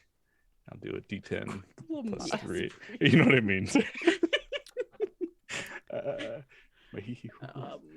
So that's okay. 4 plus. let it be known that if I had designed this, there wouldn't have been any eyeball business. Sneers like, all right. That's all right. very useful, Minnie. Thank you. Velian goes, Oh. sure. All right, so Can't wait to go see a perfect necromancy tower. I'm sure nothing will be You fucked know, up there. We're I bet totally gonna as have a to murder. divination wizard, it probably wouldn't have taken your eyeball at all. Maybe that was the secret. You all are Oh. always into weird things like that. oh, shut up. Well, I'm Says not the about woman to with dead try. kobolds. I'm gonna need you Gotta to help simmer you out down, now. madam. They've helped you, haven't they? Anyway, All right, so I saw it was big. It was like there's a room, and there was a frog wizard. He was looking through a big tube into the sky, okay, and then it telescope. zoomed over to the side, and then there was a piece of the wall, and it said, let me rack my brain real quick. It says, third, a burnt palm loosens the tongue, shed a secret about yourself that for all to hear. These people are really into keeping or stealing or acquiring secrets. Yeah. Anyhow, fuck this. Velian, do you have another? They've already taken everything from me. You have a spare eye patch for me. Thank you. Yes, but I'm starting to run out, so keep these clean. She says. She gives you what do you want yours to look like? She's got a bunch of Yes. different colors apparently and patterns. Stylized dog face on the front. I don't know. Oh, cute. Oh It's no, like it's got like puppy dog bones. That's for the on it. weekend Oh, when she's yeah. Just relaxing. give it one big anime puppy dog. It's just a chibi little dog. No. Oh my god, this is dangerously close to a fetish. Yeah. No, actually, it'd be a little more thematic, a little cooler if it's just a stylized eye over the eye patch. It's just like it's cool. Yeah. Completely Simple. different color from what your actual other Wonderful. eye is, but Yeah, it's that's fine. It's fine. So you can drag. Excellent. And Velian looks at you all and says, "Can we please go to the Tower of Necromancy now?" Yes, Susan, let's go. Little Ugh. treat. 3 out of 8. Oh God, we're gonna die here. I'm at least gonna die here. It's taking forever. Do not resuscitate. We got you. Yes, We got let you. me die. Oh God. my. Oh my. So you climb your way, a little bit lighter as 2 of your eyes are gone. The party makes their way out You look of like you've lost me. Oh my gosh. technically true. Oh, Zena, I'm Um, sorry. This sucks. Yeah. So you all exit this tower, and you can see now. And Xena, you had a good view of it before, where this Tower of Necromancy is, and the gigantic pile of rubble you're heading towards. So you all want to just snake your way over there? Mm-hmm. So you do. You wind through the streets. Again, silent, quiet, strange. As you're moving through the streets, are there any kind of precautions you're taking? Anybody like paying extra attention or... Oh, Veronica is like eyes on the moment she sees any type of movement or hears anything. She is like summon weapon ready to go. All right. So Veronica's on edge. So why don't you go ahead and give me a perception check as you're twisting and turning through these blocks. What's my perception? 16. Okay. So as you're turning and you all are like getting towards, the last turn towards where this tower is going to be. Veronica, you see something a little weird in the distance, though you're not sure if you just didn't notice it before or you're just noticing it now. But on the far side of the city, behind basically this like big central spire, you all pretty much entered the city on the western side. So like far on the eastern side here, far away from where you are, you think you see like a trail of smoke curling up. Like from one of the buildings, and you can't tell which one from here, and maybe it was just a chimney or like a factory or something. But you just now noticed it. It's weird as you see the curling, black move up into the sky. I will let everybody know what I saw because there really shouldn't be any other, at least living people. I know there's a lot, we've seen a lot of living things, but like nothing that would probably need a fire at this point in time. Do we smell any smoke on the air or anything like that? From the distance you're at, no. Like,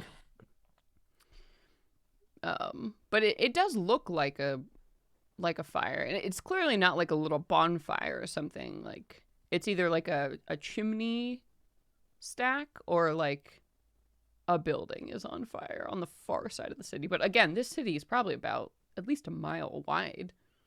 On the far side that we have yet to be. Right. Okay. You Is haven't there gone there. You have no idea is- what's going on over there.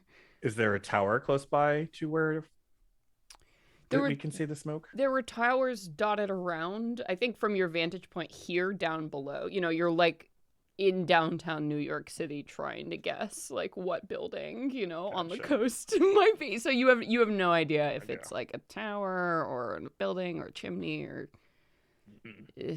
you know, you're just surrounded by tall spires where you are now.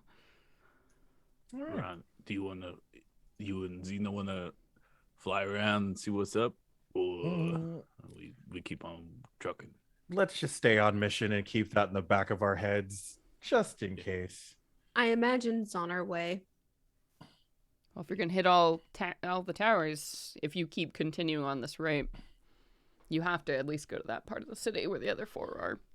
Yeah, we'll get it. All right. But yeah, that catches your attention. But other than that, it's very quiet as you make your way. And as you round the corner, you see what is left of the Tower of Necromancy. So again, yeah, that flickering like holograph in the sky, like hanging above where this tower used to be.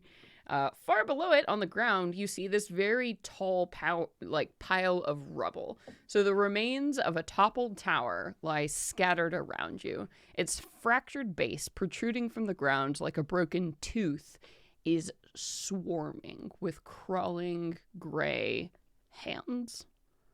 There's like hundreds of these severed hands that are, you see them, they're trying to scratch and like dig at the rubble and like throw it away from the base of this tower, and they're just swarming over, you know, like ants, basically trying to dig out the remains of this tower. And you can just see this massive heap of this in front of you. So at this point it's pretty far away, so the hands don't seem to have noticed you. They're going about their business.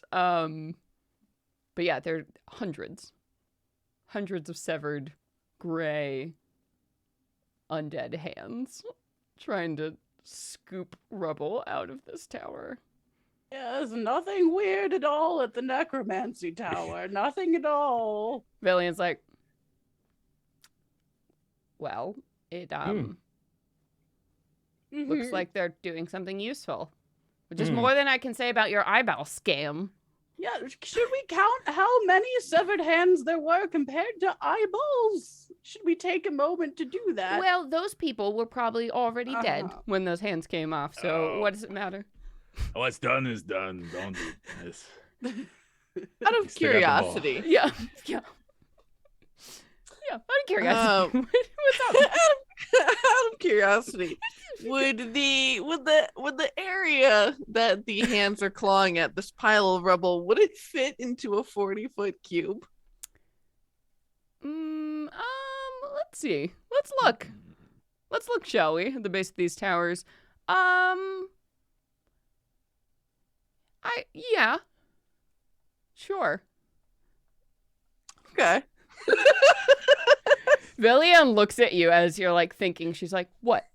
They're not doing anything wrong. Maybe we can help them. Why don't you go? There- lend a hand? Precisely. Yeah, go and give them a hand, Precisely. Melian. Walk down there and see what happens. I think I can give them hand. You see, I learned while we were spending time at the Dryads Hathawin's Grove, I really learned how to transmute larger portions of stone. So I think I could turn this rubble if the magic has left the rock into mud, and it'll be easier to perhaps for them to dig. She looks at you, and an expression of surprise, I guess, moves across her face, and she doesn't really have anything to say to that. I vote we throw a lot of fireballs down there and not have to deal with handy land.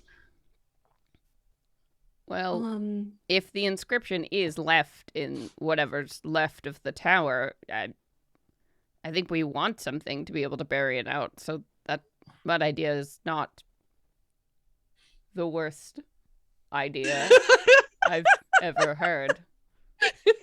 On a How scale long of have 1 they- to 10. And how long do you think they've been here digging with their bare hands? Good one. Veronica is trying really hard to take this seriously, but the absurdity of it all is just finally getting to her. Well, you like and, I mean, eyeball balls. You can also see, the hands are not doing a great job because they don't have they don't have wrists, right? They don't have arms to give them the leverage. So they're really just going like this. Like if somebody was trying to dust with a human hand, that is about the effectiveness. Oh my god. So the absurdity of it all. So if they have been here for 1,000 years doing this, not much. The pile must have, progress. been reduced to maybe by 30 feet. If the tower was very tall, as the rest are. So, they've maybe gotten halfway through.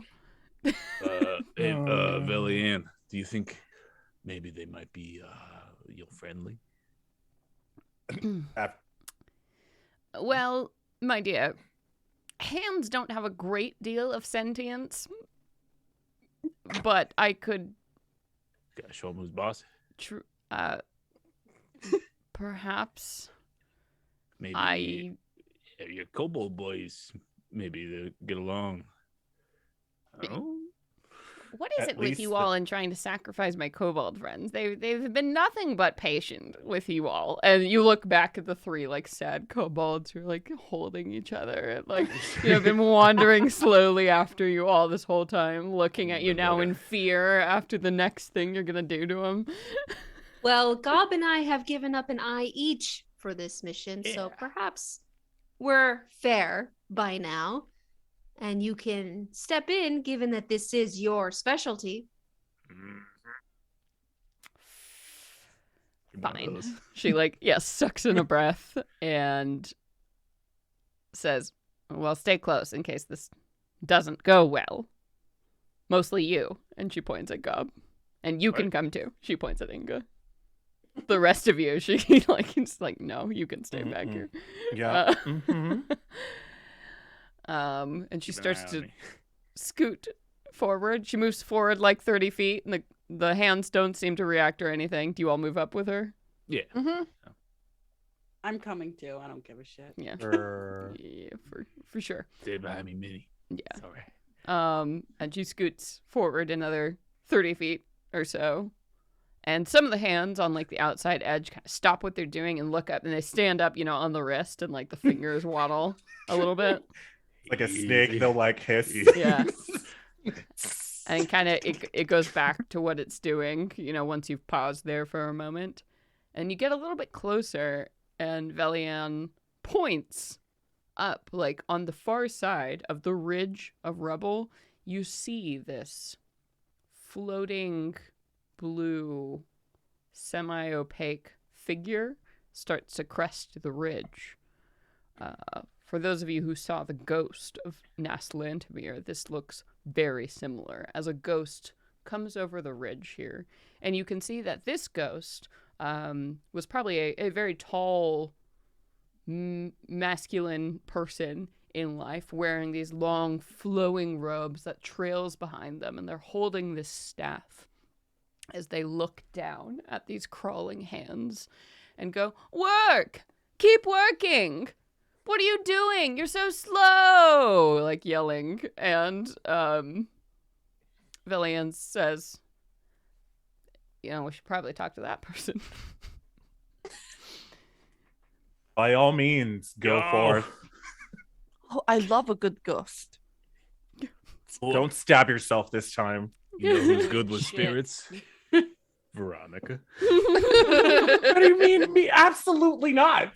They do whatever you want. Yeah, the ones that I murder. He's already dead. Oh, I know how it works. I have no power. Yeah. Do we whistle for the ghost?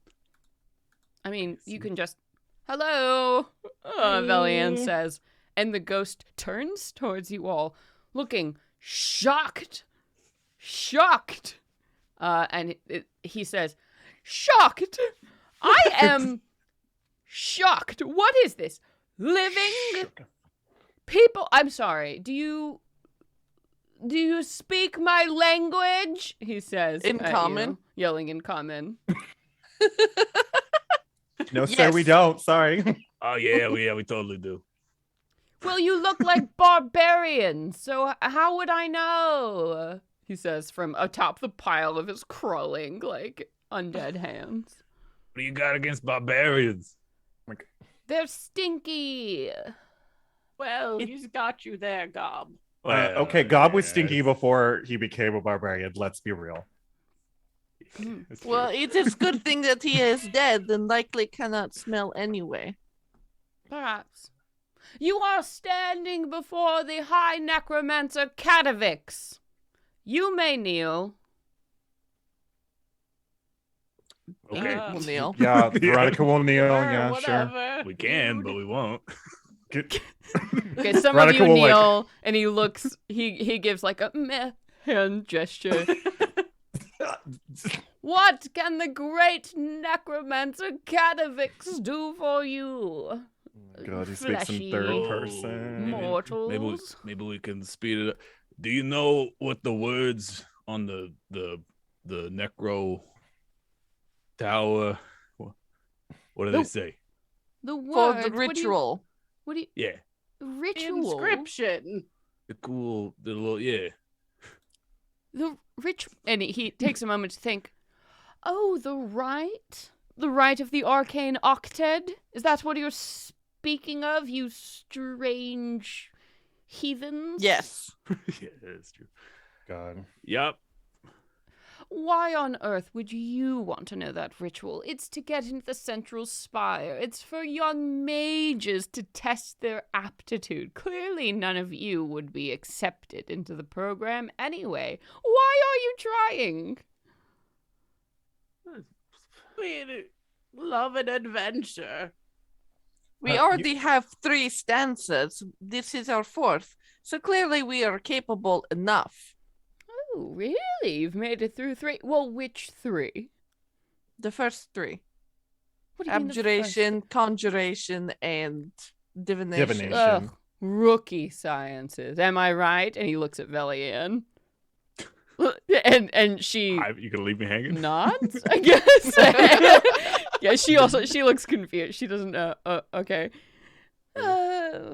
Well, I would love to help you, but you know, it's been thousands of years since I've seen the inscription, and I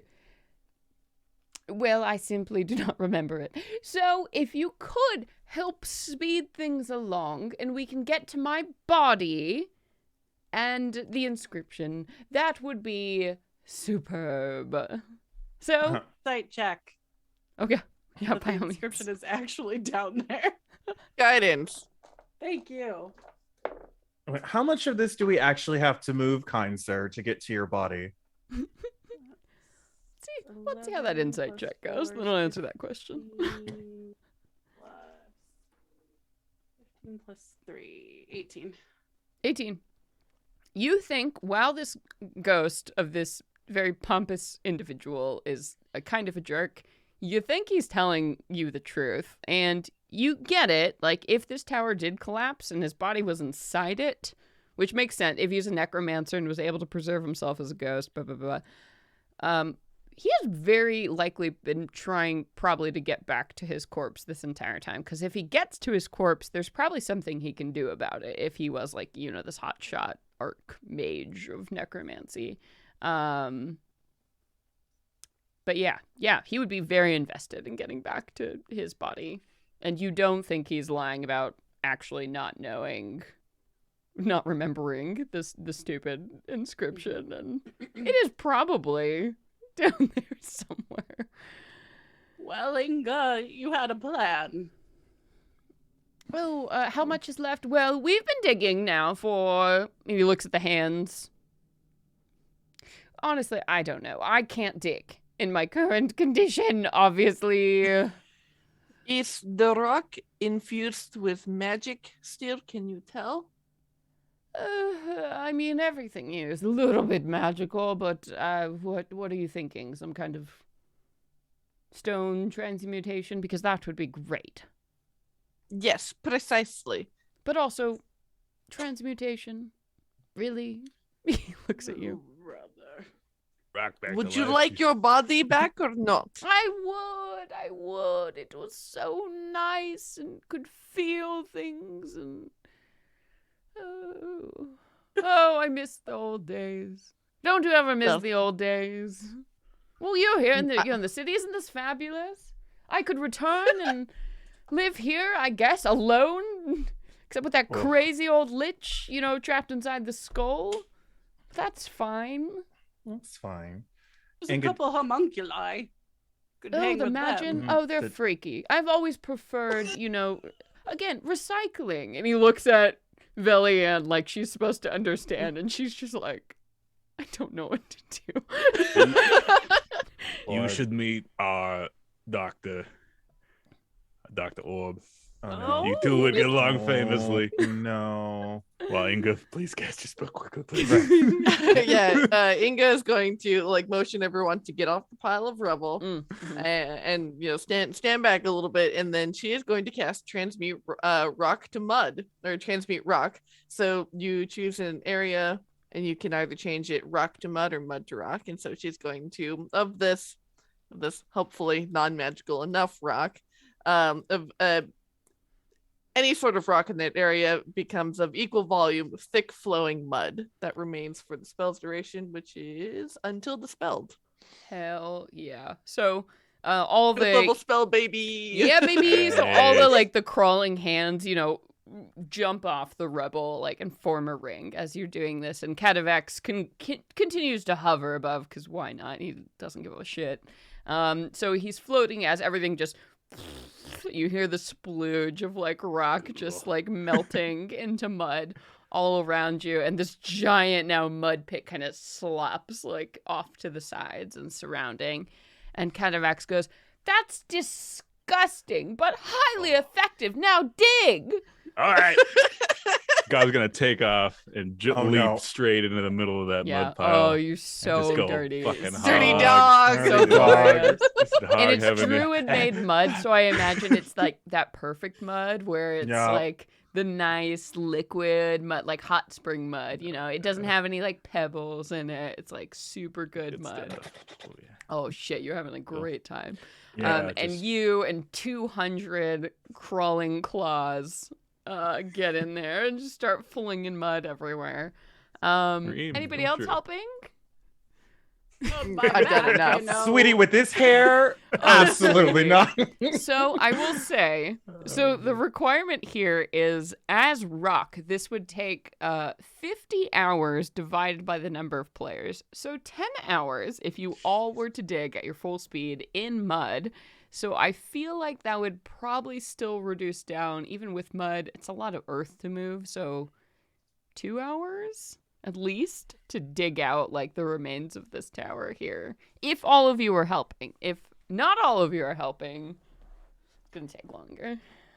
Hold, Well, please. fine. Hold, please. I Hold, think I please. could be kind of like the diver and locate it, and then people give me ropes and I swim down and Mm. tie a thing around it. And You would think Wait, that, but it's there. man, it's a lot of mud, and also D&D is hard. 2 hours is my best offer, I feel like, because it would Yeah. probably take I mean- longer, even with a diver. And... Man, I'm really mad that I want to save my 5th level spell right now because I have Big B's hand. Mm. Oh, But I can do I you can one say- better, maybe. Time, right? I guess it's a DM question. This So one? An earth elemental. Ooh. So the earth elemental can burrow through non-magical unworked earth and stone. While doing so, the elemental doesn't disturb the material it moves through. So it wouldn't help dig it out. But it could go down there and dive, and I think probably get the corpse for sure. But if there's an inscription down there written in Draconic, and you're like trying to get it down there real quick to see, I don't think it's going to be able to do that. Because Earth Elementals speak Primordial, and I think that's it. I think They're also not so. super smart. No, not at all. But they take direction, so there's that. Yeah, it would do its best, but I do not think it could read it for you. Right. Yes, with an intelligence of 5, even with comprehend languages, it would be incapable of like reading. Oh yeah. anything. So does this mean that we're digging for 10 hours straight? Like, are we not going to get exhausted? 2 No, so hours. it's 2 reduced to hours. 2 hours. If you all Oh. did it, if you all helped now, because it's mud instead of like solid fucking rock. If you all dug for 2 hours, no, you wouldn't take any penalties. It'd just be 2 hours. But Go. I will cast Summon Aberration, the one with the claws, to help Nice. us The big- dig. Oh god. All right. It's got shovel hands just digging. Nice. All right. Anybody else doing anything clever? Oh yeah. So I as part of my barbarian rage, I can change my form a little bit, and one of the Ooh. options is getting really long claws. Nice. So Nice. I think Claws. I'll get Claw claws hands. and rage dig for as long as I can. Wow. And Yeah. It's fantastic. happy Yeah. boy. So got extra set of hands. I Like, actually have a real life shovel in my kit from my background. Wow. so- That'll help you a lot. super. Yeah. Yeah, you're an No. archaeologist. You can you know exactly what I to got a do. pig in this di- You situation. dig with the best of them. Hell Yeah. I even if we wanted to, I could even dust it off with a cute little brush, but I don't think that's necessary. Absolutely not. Like Well, as you fire get hose at this down- point. As you get down further, and the mud is starting to the slop is going down, and you're getting to the point where everything's just coated in mud. Yeah, I think between the mud and between the other spells and everything, you managed to do this in about an hour and a half, which is very impressive. Dig out an entire tower that has been sunken for thousands of years. And when you finally reach that bottom point and, the claws continue to just dig out the rest of the tower because they don't really know what else to do. But Catavax is hovering over you all as you're dusting off the last bits of a skull that you've found at the bottom. And Catavax goes, That's it! My beautiful body! That's it. Now I just need, do any of you have a gem worth 100 gold pieces? Didn't we get a No. bunch of precious stones, precious gems? I feel Somewhere like you else? might have at some. Oh no, you got paid in Venture Man's campaign too, and a bunch of precious gems. I don't know if you've gotten a bunch. I still have the large golden key. Oh, I don't think Give that'd that. Give that. be very good. He's like, that's not oh, a gem, you Well, simpleton. I can probably make that work. Wait, let me see it. He Oh, grab your okay. hand. Here, I'll toss it. It goes And, right through him. Oh, yeah. that was insensitive. If they turn around though, I think if I'm down by the corpse, I see some bones. I'm gonna sneak one of Sneak them a bun. one of them wizard bones. Oh my god, for you leave that femur alone, I swear to myself God. for later. You Is that all right? you steal just the femur of this. Yes, the necromancer is like, oh no, and looking somewhere else, and you just take his leg bone. So when this bro comes back, no femur, good, right? Not our problem. It's So you fine. leave the key, and he goes, oh, I can probably work with this. I'll set up the ritual, do thing. Oh, thank you so much. Feel free to look around for your whatever you were looking for. Oh dear. He points at the walls. Any hint as we're scooping around? The Octa. What was it? So it was the, and he can, if you have any questions about Netheril, he lived there and knows a lot. So He knows quite a few things if you have questions. But he can elucidate that it was called the Rite of the Arcane Octid. So octid, meaning 8. So there are 8 steps to this ritual. And this was like a basic new wizard ritual, like for people to be able to prove themselves, to basically enter the spire at the center, the spire of that belonged to Eriolthalis. Hang on, I wrote it out phonetically so I wouldn't keep saying it wrong. I have too many notes. Ariolanthus? Yes. Eriolanthus, yeah. Yeah, Right. Eriolanthus.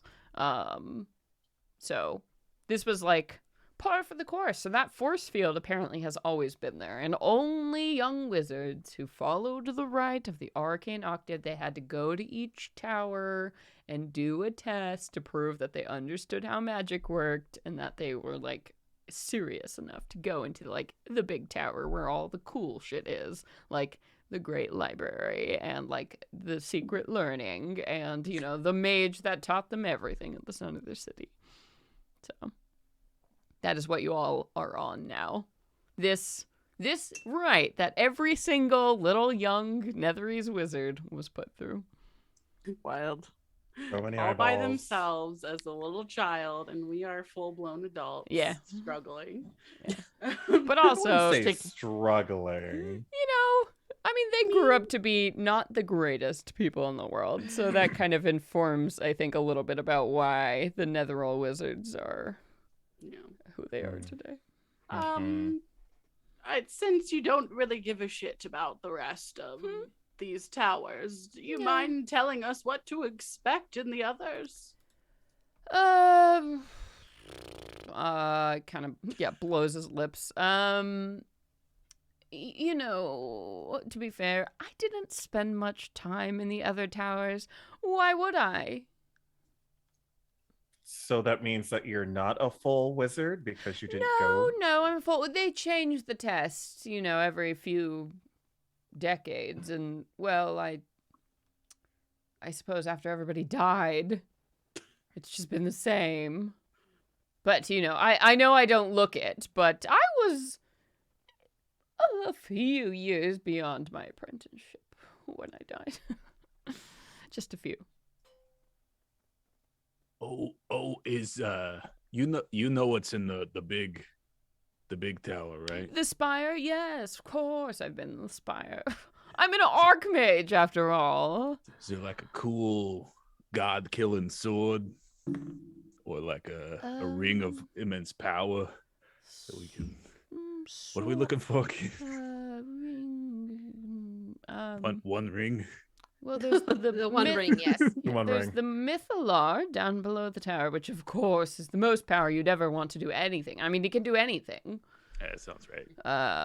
Which is just incredible.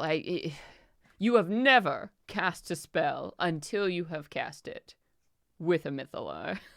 Let me tell you. But yes, there's some trifles, I suppose. I mean, there are vaults of magic items stored in, you know, all the power of Netheril, hundreds and hundreds and hundreds of talented wizards, the best the world has ever seen, crafting magic items. We had nowhere to put them, like storage, you know, in the spire. So there are a few broom closets, I suppose, filled with magic swords or whatever. I roll a 24 on my insight check to see if he's actually telling the truth. The This is worst a lot part of is that talking. he is, and he Oh. doesn't even fucking care. Like, a magic sword would be like making The a least. knife, like in your intro to like blacksmithing class, and being like, "Look at this good knife." Like that's the same level of respect he has for like magic weapons that people may have made, and there's probably hundreds of them stacked in this tower. But he seems really into the Mythalar, though. Like, that was choice. Gotcha. And I was the moment where he's like, "Oh yeah, I've totally been in the tower." It's like insight check. No, he Like, has. As an immediately. archmage, yes. Okay. What are your plans once you get your body back together? Well, you know, probably, I don't know, maybe grow these all into full bodies. It's a little bit depressing having just the hands to talk to for centuries. So that's probably step 1. And then I guess I'd, retake the city, clean out any little trashy bits left over from all the others, and turn it basically into a giant necropolis of necromancy. Wouldn't that be fun? And then we'll probably claw our way out of here and, take over whatever's next door. And then, get this whole thing back up flying in the air. That's, step 3 or 4. And then subjugate all of humanity. The ghost says this, Yeah. Damn. leaning into Velian. Mm-hmm. He can't actually do all of that in its current state, can he? Velian goes, the ancient wizards of Netheril knew of powers and spells far beyond anything we know today. I don't know. Not in its current state, certainly, as a ghost. But if he were to regain a body, who knows? Is his body close by when he says all of these things? Yeah. You dug out the skeleton. I got one of the bones. Yeah. Veronica immediately conjures a maul and smashes the skull. What did you do that for?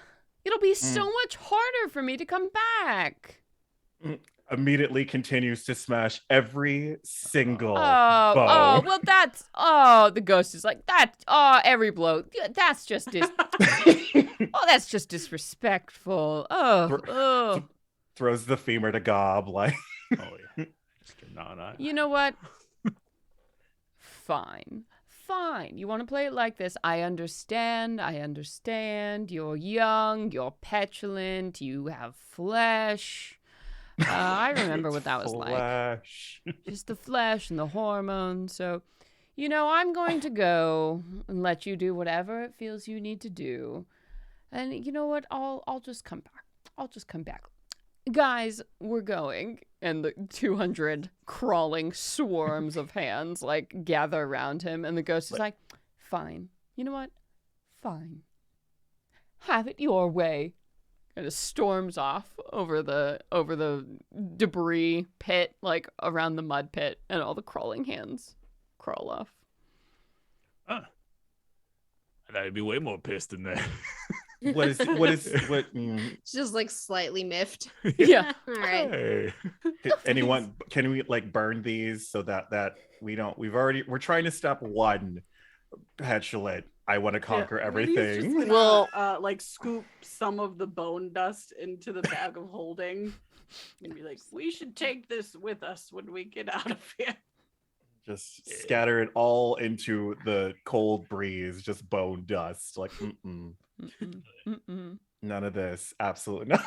Well, we'll worry about that next time. I feel like this is a bigger problem, but maybe we focus on phase 1 first. It's a problem for tomorrow. Right. It's a tomorrow problem. It'll take him a lot longer. You It's think fine. on how to prevent this with your necromancy. Well, she's like, without a stuff. disintegrate spell, I...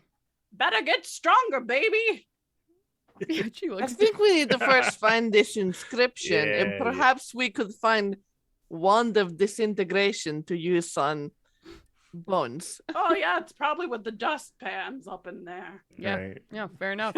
Shovel in all the dust. It's so- all- Scooping the mud away. seeing what Yeah, we can- so you all start to investigate now without the claws and without this ghost talking your ear off as you're looking around. And finally you do scrape off, a sheet of mud that's clung to one of the walls. And you find, finally, what you are looking for.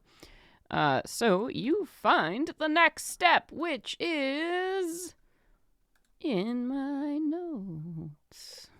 Hang on. So it says, 7th, trace a circle with the ashes of the dead. Perfect. Well, great, it's already in my Perfect. Well, shit! Look at that! How convenient. And Velian says, thrift. Recycling, Belly Ann. I see what you mean now. Recycling. It's fine. Recycling. Don't Puts it agree in a with fucking her. tote bag. Right. Tote bag of ashes. And as you all, you scrape off and you find it, you cluster around, and you read this thing covered in mud after hours of digging, and you all are feeling pretty tired and pretty shit after that encounter. Let's see who it is. Who has the highest passive perception? I have a 19. Oh shit. Okay. When? 19? Okay. Whoa. So then, Inga, you are the first one to notice a sudden cold that comes from behind you. And you hear, like, the sliding of something metal. And before you realize that, you're not sure how this happened, how this person could have snuck up on you, you turn before anybody else and find that there is a sword leveled at you. And the individual holding this sword is wearing a suit of like full plate mail that's black and has this like these jagged shards of black ice coming out from the pauldrons and these spikes in a very sinister looking manner is how you would describe it. And this knight clad in black armor is not one, but rather 20 of these knights that now stand in this half circle around you all, pointing their swords back towards you. And in this sudden, as Inga notices, the rest of you do too. Like Gob, like the smell comes to your nose of all of these people, and you don't know how they might have disguised their approach from you all. But you find yourself surrounded. And atop the far side of the rubble, before the mud, a figure emerges. A tiefling with like curling horns, except everything on her body is just white. Like bleached white. With these red eyes. So an albino tiefling steps out.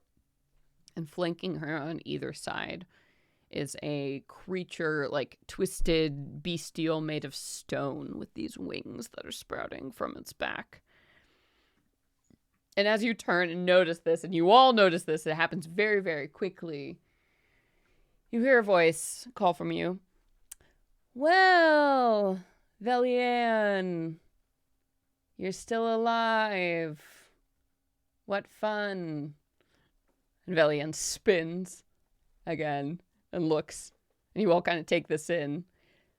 Is there anything anybody is doing in this moment, or are you waiting for these two to share whatever they're going to share? Standing perfectly still so as not get, skewered to death. Yeah, so it looks like there are, quick assessment, 20 of these full plate armor knights, 2 of these stone creatures, which I think most of you would recognize as gargoyles if you have any kind of magic experience. And then clearly this albino tiefling is dressed very similarly to Velian with the staff and the robe and you would see Minnie specifically. She has a mark of the Arcane Brotherhood on her robe, similar to the one Velian has. I got a question. Are the armored figures, are their faces covered? Can we tell if there's like a person underneath or anything like that? It looks like they are all kind of different sizes and shapes, so it looks the way like knights in full plate armor would be. So you can't really see their faces, but something about how they move and like they don't carry themselves with perfect stillness the way like undead or constructs would. You think these are actually people in these suits of armor. They smell different, I think, to you. So they smell like normal people. Yeah. Just a big ball of mud with like basically. Right. So look at this scene. Yeah, I mean, you all look pretty sad right now, covered in mud, like scratching at a wall right above like the smashed remains of a corpse. So Velian, what do they want? Are we in trouble? Veronica's wondering how in the world they even got down here, but okay. How the fuck? We had to go through a whole thing to get a rhyme to open this thing, and these people just walk on in. Like, yeah, it's a great fucking question. I'm gonna let you talk about it for 1 second while I refill my wine. So we just kill them all, right? I Okay, no mean, questions. I'm wondering if they've already found out the answers to some of the other parts. And maybe Team Get out up. of them, and then kill them. rivals. Rivals. Take Weird. them for everything they're worth. Yeah, Veronica's still like, wait, we had to go through like and get a book, and it was a 3-day whale ride, and like they just walk in here. Like Back we've door. gone through all the things, and they just magically find their way down here. Like, what Yeah. the And There's- Ungajuk Xena would turns definitely to you. not give you a ride. Right. She'd be like, absolutely not. Mm-mm. There's Xena no- screams out, "Well, now we know how unfair life is, don't we?" Oh my god. Xena knows the most about how unfair life is. Like Rough. Well, there's no way for them to easily find out what the like rhyme and the divination thing was. So I don't know if you get it wrong, if there's going to be backlash, Mhm. but potentially leading them to it and then letting them end up trying it and it doesn't work That either. might be good. Yeah. well, and Give 'em even fake all the clothes. things that we had to go through, like they seemed very unscathed to not have to deal with vampiric kobolds and weird other dimensional beings and hungry Cthulhu hallways and so many things. Oh boy. Oh boy. Sorry, everybody. I was so excited I had to pee. Fair enough. Cool. So you all are sitting there in this moment, and Villian looks at you all and says, "Well, everyone, this is Avarice, one of the Brotherhood members who set out with me to investigate Icewind Dale for this city we now stand in. How are you, Avarice? You look well." And Avarice says, "Well, I'm clearly doing much better than you." She looks down at all your, like, dirty little forms. Honestly, I'm surprised you all have made it this far, but you did make it easy work for us to just follow your trail through the caves, so that's nice, I suppose. Wait, did the wall not close up after we walked in? I guess it didn't. Nope. You got beef? I shout at Everest. I'm sorry, like, You do. meat? You You Oh. got history. You got you want to fight? What? Everest sighs, and then Velian sighs, and they both sigh a bunch. And Everest says, "Is Dazan with you, or is he?" And Valiant's like, "Yes, super dead." And Everest she is like, died. Good. Mm. And that stupid little Nas girl, no, she's also dead. Great. Well, Villian, I've never really had a problem with you as you are. I mean, look at you. And then look at me. I don't really think there's much competition here. Perhaps if you and your little... She waves her hand at all you servants are interested. This place is proving to be challenging. Not insurmountable, but challenging. Apparently there are 8 steps of some rite we must overcome, so perhaps if you're willing to not fight, maybe we could share notes. You know, as these swords are leveled at you all.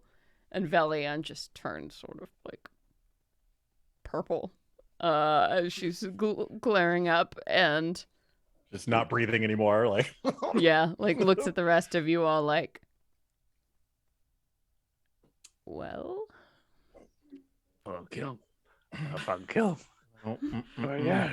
Well, Tell I me I'm gonna suppose kill. no. to sharing, generally I opt to do so when there's not swords pointing at me. Who's to say you're not going to just kill us as soon as we give you the information we have? Everest says, I suppose that's fair. And actually, a very intelligent assessment of the situation. You, mud-coated person, are more intelligent than the rest. Congratulations. Yippee. But I swear to You, honestly- Veronica and I just fucking Yeah, right. Veronica and Gob are just like sitting in the back, like, I swear to fuck. so, clearly, we have the upper hand. Let's all acknowledge that Avarice has the upper hand of the situation. I have 20 trained cultists willing to do whatever I say, on top of all of my powers, on top of all of my gargoyles. So, yes, I do have the upper hand. Alas, it would be beneath me to simply kill you at this point. See, we ran out of goats at this point. We brought a few along for traps and such, so it would actually behoove us to have little testers to go into most of these buildings. And I will say, I'm not sure how many you've collected, but I have 4 of the steps of this ritual, and I have absolutely destroyed all the other inscriptions in this place. So if you do need those last 4, well, you're going to have to work with me. I've razed those towers to the ground. Fuck them. They're dead. So should their shitty traps be. Good at insight. She smiles at you. Oh, yeah. Oh, yeah. Hey, insight is garbage, but I'll give it a shot. Cabbage. I smell fear. No, I can't. I 11. smell fear. You smell mud. Yeah. She seems both truthful and pleased as a cat to have done this and to have trapped you in this situation. So she raises an eyebrow. So, Velian, my old friend, what's it gonna be? And Velian says, well, again, it's up to you all, but I don't know if we have much of a choice. What schools of magic do you have the inscriptions for? Oh yeah, good question. Oh. Yeah. Because if they overlap, then fuck you. Then Right. back off! Just blew that tower up for no reason. I will say that little trail of smoke you saw, V, is just an indication of the other Yeah. ones. And she just happens, in the worst way possible, to have the other 4 towers that you have not been in. She Ugh. started from the other side.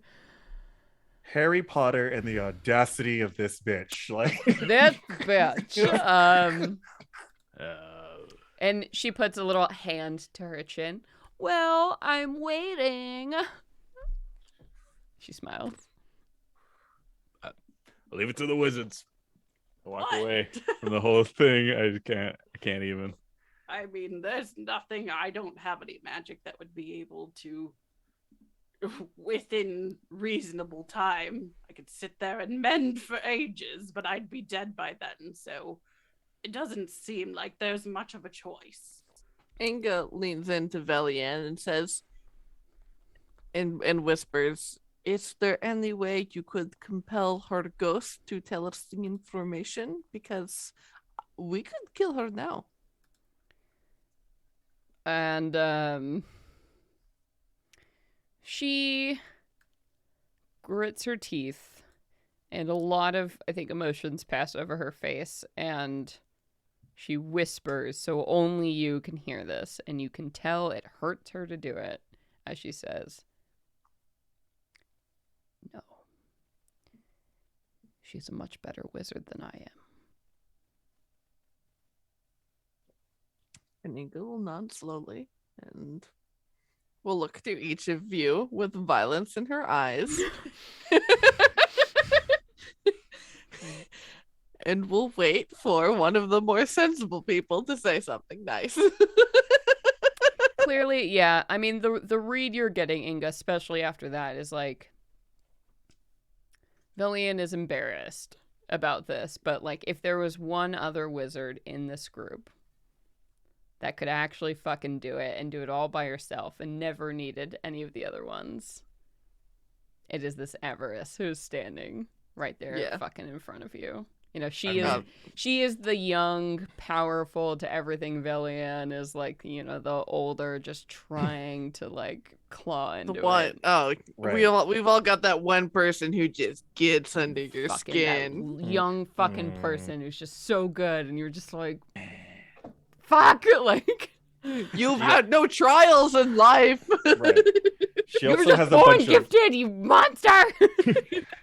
she also has a bunch of meat sacks that will willingly give up their eyeballs also- and hands and whatnot. So Also, yeah, like she has no idea, where all these people came from. Clearly, like Villian is just like, oh, of course you showed up to a party with like 20 dudes who are willing to kill themselves for you. Yeah, sure, all right, whatever.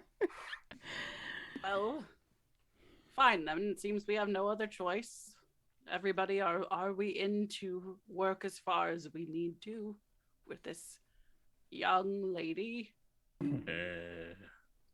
Well, Bunch of- then go ahead. Oh, but of course, and may I say, I'm gonna do a persuasion check, and I got a natural 20, so 25. Yes, my dear, it has been such a slog for us getting here, and I'm so happy that you were able to make it here unscathed. But we would most certainly like to work with you and your compatriots in order to get into the tower and see what mysteries it holds. Oh. As I'm like grabbing like Gob's like shoulder, like almost angrily, and I'm just like total like perfect smile. She's like, totally. Gob's like, oh god, Veronica's a lot stronger. Stop. Okay. Yep. And Avarice smiles a very big, fake, toothy tiefling smile. Of course, and says, yeah. great. Oh, that is just great. So how many towers have you completed? We have No. the 4, my dear. 5. 4, 5. So 4, I'm guessing. She nods at you, Goblet. 4. And we have the other 4. How fortuitous. So, I suggest we all put down our swords. And as she says that, the swords of all the knights lower and get sheathed. But they're still very much, like, ready in case they needed to spring. And we all head to the central barrier and conduct this rite. And I think, as a gesture of goodwill, it should be all of you who ensure that you perform the rite. Well, it makes sense to me. Doubly. Yeah, sure. Fantastic. Well then, we investigated the barrier earlier and found, of course, the inscription that detailed that we had to find the pieces to the right there in front. So let's meet there. That's where the circle is. So let's go. And they kind of clear path to the side, waiting for you all to file through, basically, so these 20 armed knights can flank you from all sides as you're moving. Velian takes like a jarring step forward. Might we have a moment to clean ourselves up? Who wants to do a rite covered in mud? I suppose. And Avarice, well, turn away. Give them a moment. I mean, Do you worst not case, have- they're going to do something tricky. I'll just blow them up. Velian goes, evocation wizard, under her breath. Oh man. If there's one thing we can agree on, it's always the evocation wizards. Hot shot, bitches. Yeah, Inga's gonna look at Avarice and be like, clearly a mage of your power has use of a simple prestidigitation spell to clean the mud off of us. Oh, She I looks. would, but I don't do that. Veronica's already on it. She's Villian just cleaning Has all it as the well. yeah. But Avarice does not want to waste her magic on all of you all, even if it's a cantrip, which tells you something about her. Hashtag Mean Girls in D&D. I know. I was gonna You say, thought that's Belly totally Ann else, was yeah. bad. Yeah, jeez. She's like the Gretchen. Belly Ann is Right. Gretchen. Avarice is Regina. Oh my, god. And Nas, the dead ghost he left We back should on the all island. just stab Caesar. Yeah, Right. definitely the girl with the boobs who can tell the weather. Who's Oh my gosh. I don't even remember her name. Aaron. Yeah, Aaron. Movie at all. Yeah. I've only seen that movie 3,000 times. Right. Like it's fine. It's fine. So you all clean yourselves off. They'll give you all a moment, basically, to talk and do anything you want to do without, like, observation. They're standing right nearby. So is there anything you want to cover right now or discuss or do? Really just regretting not asking that ghost guy what happens if you get the ritual wrong. Oh, I'm pretty sure based off of everything else that we've dealt with in here, it's bad. Probably gonna lose You a limb. or probably brain. explode. Right. You Explode. just die. It's Yeah, fine. it seems pretty intense around here. Right. Eyeballs, memories, dead. Just straight up. Because if we could convince her to do it instead of us, maybe we could give her a wrong component.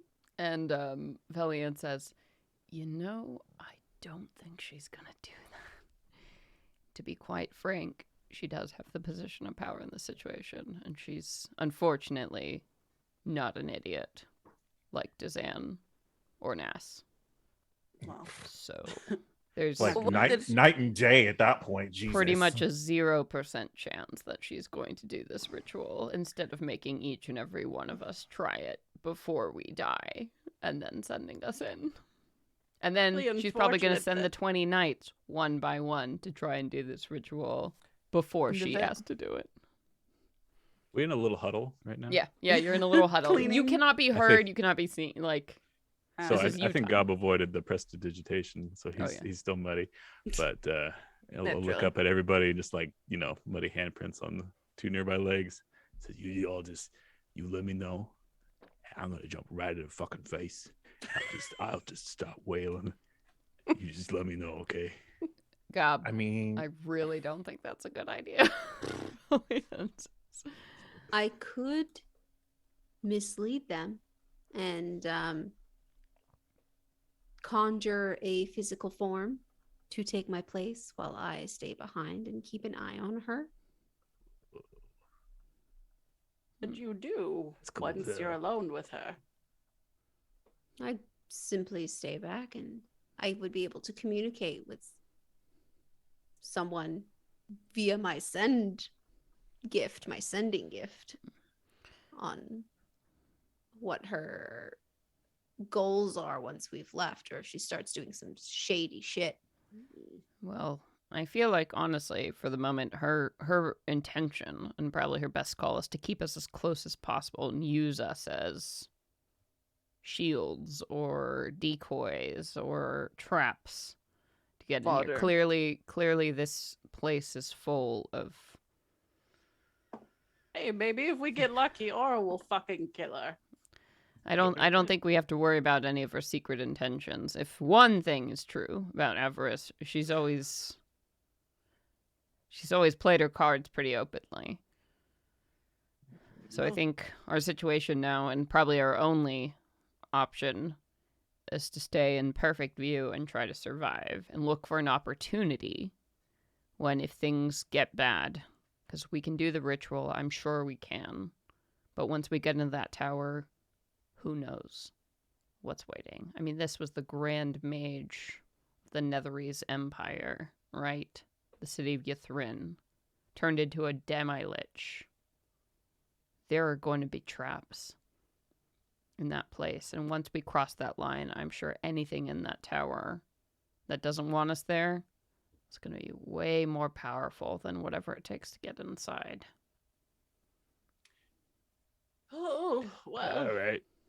fate's gonna play the cards it wants to play, so let's just get in there and see what we find.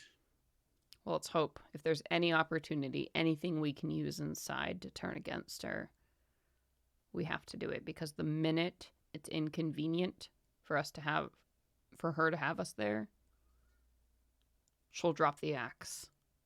Believe me. best hope we find that Mythala fast. And the closet of magic weapons. Yeah.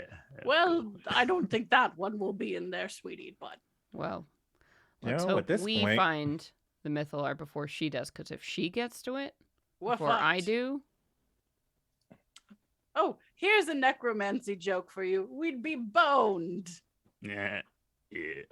you see one corner of her mouth lips up a little bit, but then it goes back down. And she looks at you and she's like, "This is serious." Hey, you got to make light of the situation that we're in. Otherwise, I'd rather go out laughing than go out shitting my pants in fear. So let's make the best of this and complete that ritual and move forward in our journey. Yeah. Let's do it.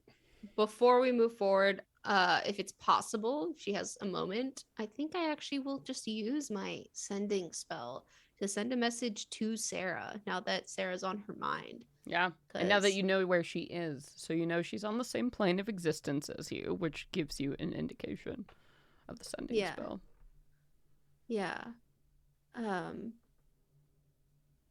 Is it work like internally or So Is it- yes, you can send it, I believe. Let's see. I'm looking at the sending. So it one round to cast. So you could do it very quickly. You send a short message of 25 words or less to a creature with which you are familiar. It hears the message in its mind. It recognizes you as the sender if it knows you and can answer in a like manner immediately. So you can send it, across any distance to other planes. So if there's a chance that the sender's on a different plane, it may not work, but you know that she is on the same plane as you. That is something you learned in your sending, like intuitively. So right now, telepathically, secretly, you can send her a 25-word or less message, and she will be able to respond to you if she can. I don't know if it's going to be 25 words or not, and I have one hand to count this. Yeah. Can I I help can you out? help. Yeah. If you want to type it too, you can certainly do that as I'm, sending us along. Okay. Then I'll work on that Yeah. while we still do stuff. Yeah. So you all, Dillian nods, you all agree. And she does say, one last thing before we go. I know we haven't always gotten along, but I do appreciate everything you've done. And your help to me, this old woman trying to make a difference. It's meant a lot. Veronica's heartstrings.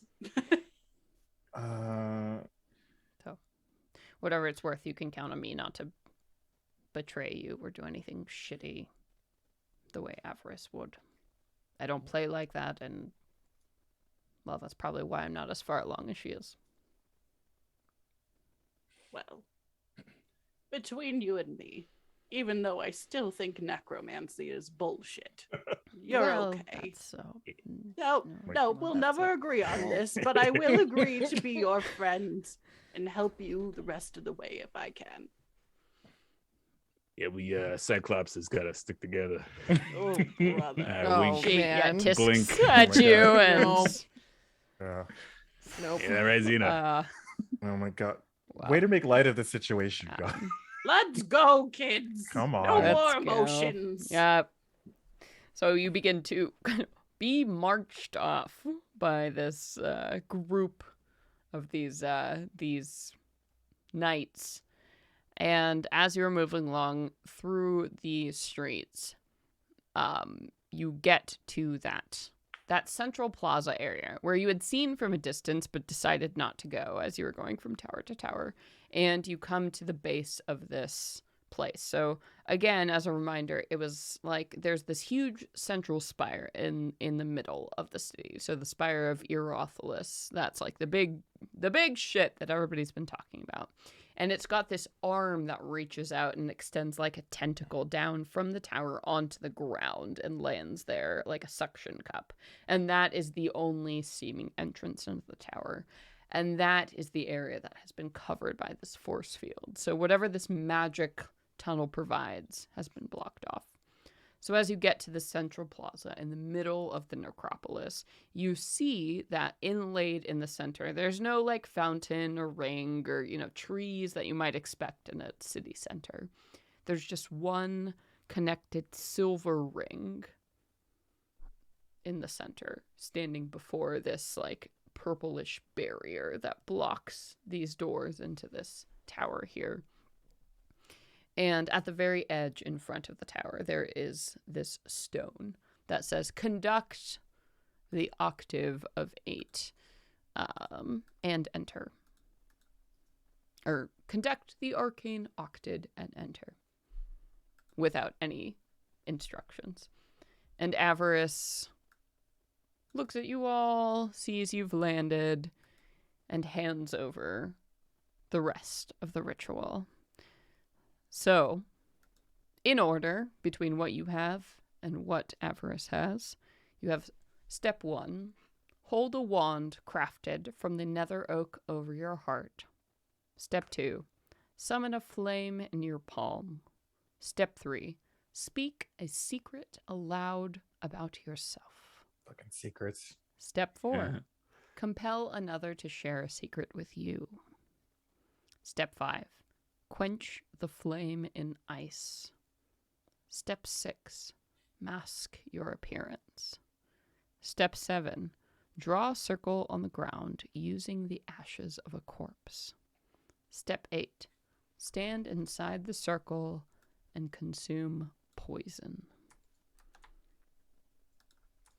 And these are the steps to the right of the arcane octad that will let you inside this tower. And as you all are looking it over and preparing for the ritual that is about to embark, which I think we'll save for next episode, Xena, what is the message you are sending to your sister? It's a goodbye message. She doesn't feel confident that she'll return or that she'll ever find them. So she reaches out in her mind again, trying to conjure up that image of that study once more, the image of her sister once more, saying her name in her head. I'm sorry I failed to return you in our sister's home. I'm in the Nether City in Icewind Dale, and I may not return. Love, Xena. And some time passes as you send it, and you feel that the message lands. And it lands, and you feel that sense of satisfaction. And then you get something back. I'm here too, scary skull in ice tower, trapped. Come get me. Not dead. Captured with other sisters in weird tower. Old mages sprung trap, and then you feel like it runs out of the 25 words. You feel it cuts off. And like as you get that message, which is just filtered, you get the emotion, the desperation, like the shock, the intensity, the passion. You feel that through the words, and then it's cut off, as obviously she wasn't in a state to realize it was only 25 words or whatever. She was trying to tell you more. She was trying to tell you so much more. And as you all stand there in front of this altar with the instructions, surrounded by these knights staring up the spire of ancient Netheril, just waiting for whatever doom to fall, that is where we're going to end tonight's episode. There's still hope. Holy shit, there's still hope. Hey, everybody, thank you so much for joining us. Shit, thanks so much for sticking around. Let's go ahead and pull the winner of this beautiful dice giveaway. This set of dice was generously donated by Joe of RPG Dice, handcrafted, beautiful dice. So let's pull that winner. Sage, who is our winner? It is our beloved Rob of TTRPG Oh Gifts. my God, yes! Yeah. Oh, y'all, you're lovely. Thank you. So go ahead and One enter for. claim in the chat to say that claim those dice. I see you. Oh my God. Yay. I'm so glad you won. Finally. Thank you so much, friend, for sticking around and making all these wonderful clips of the show. TTRPG Gifts is an incredible person. If you all don't know, you should absolutely go and follow him on Twitter. I believe it is TTRPG Gifts. I'm looking right now.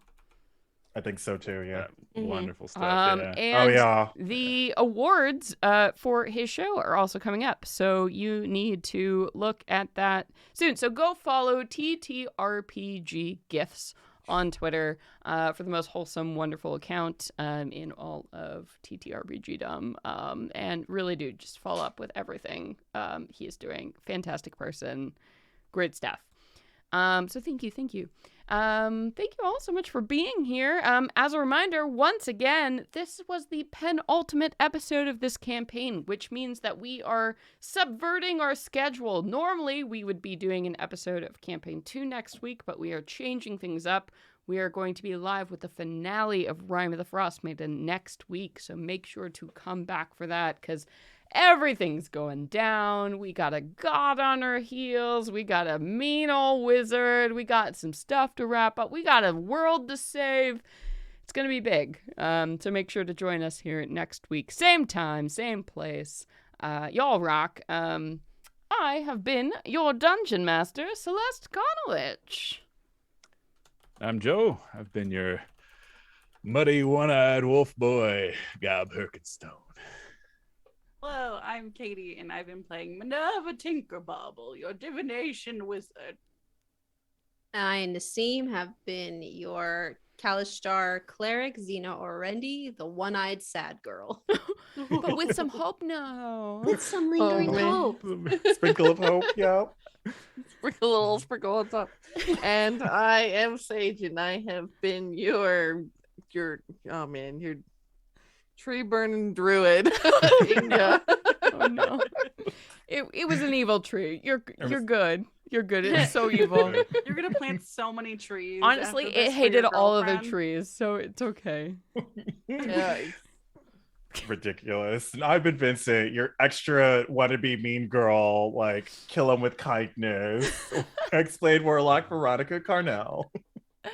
Yes. All right. Well, I think that's the scoop. Just make sure to be back next week, Wednesday, 6:30 p.m. Pacific or 9:30 p.m. Eastern for Rime of the Frostmaiden episode 20. And then, of course, no, that'll be 22. And then, of course, the week after that, we will be back with Adventure Maidens episode. Same time, same place. But that's, I think, it. Yeah, if you like the show, make sure to subscribe, please. It really does help the show out. These videos are also posted on YouTube. So, if you're on YouTube, hey, and you're watching, please do like and subscribe. That'd be really awesome. It really helps us out to spread the show.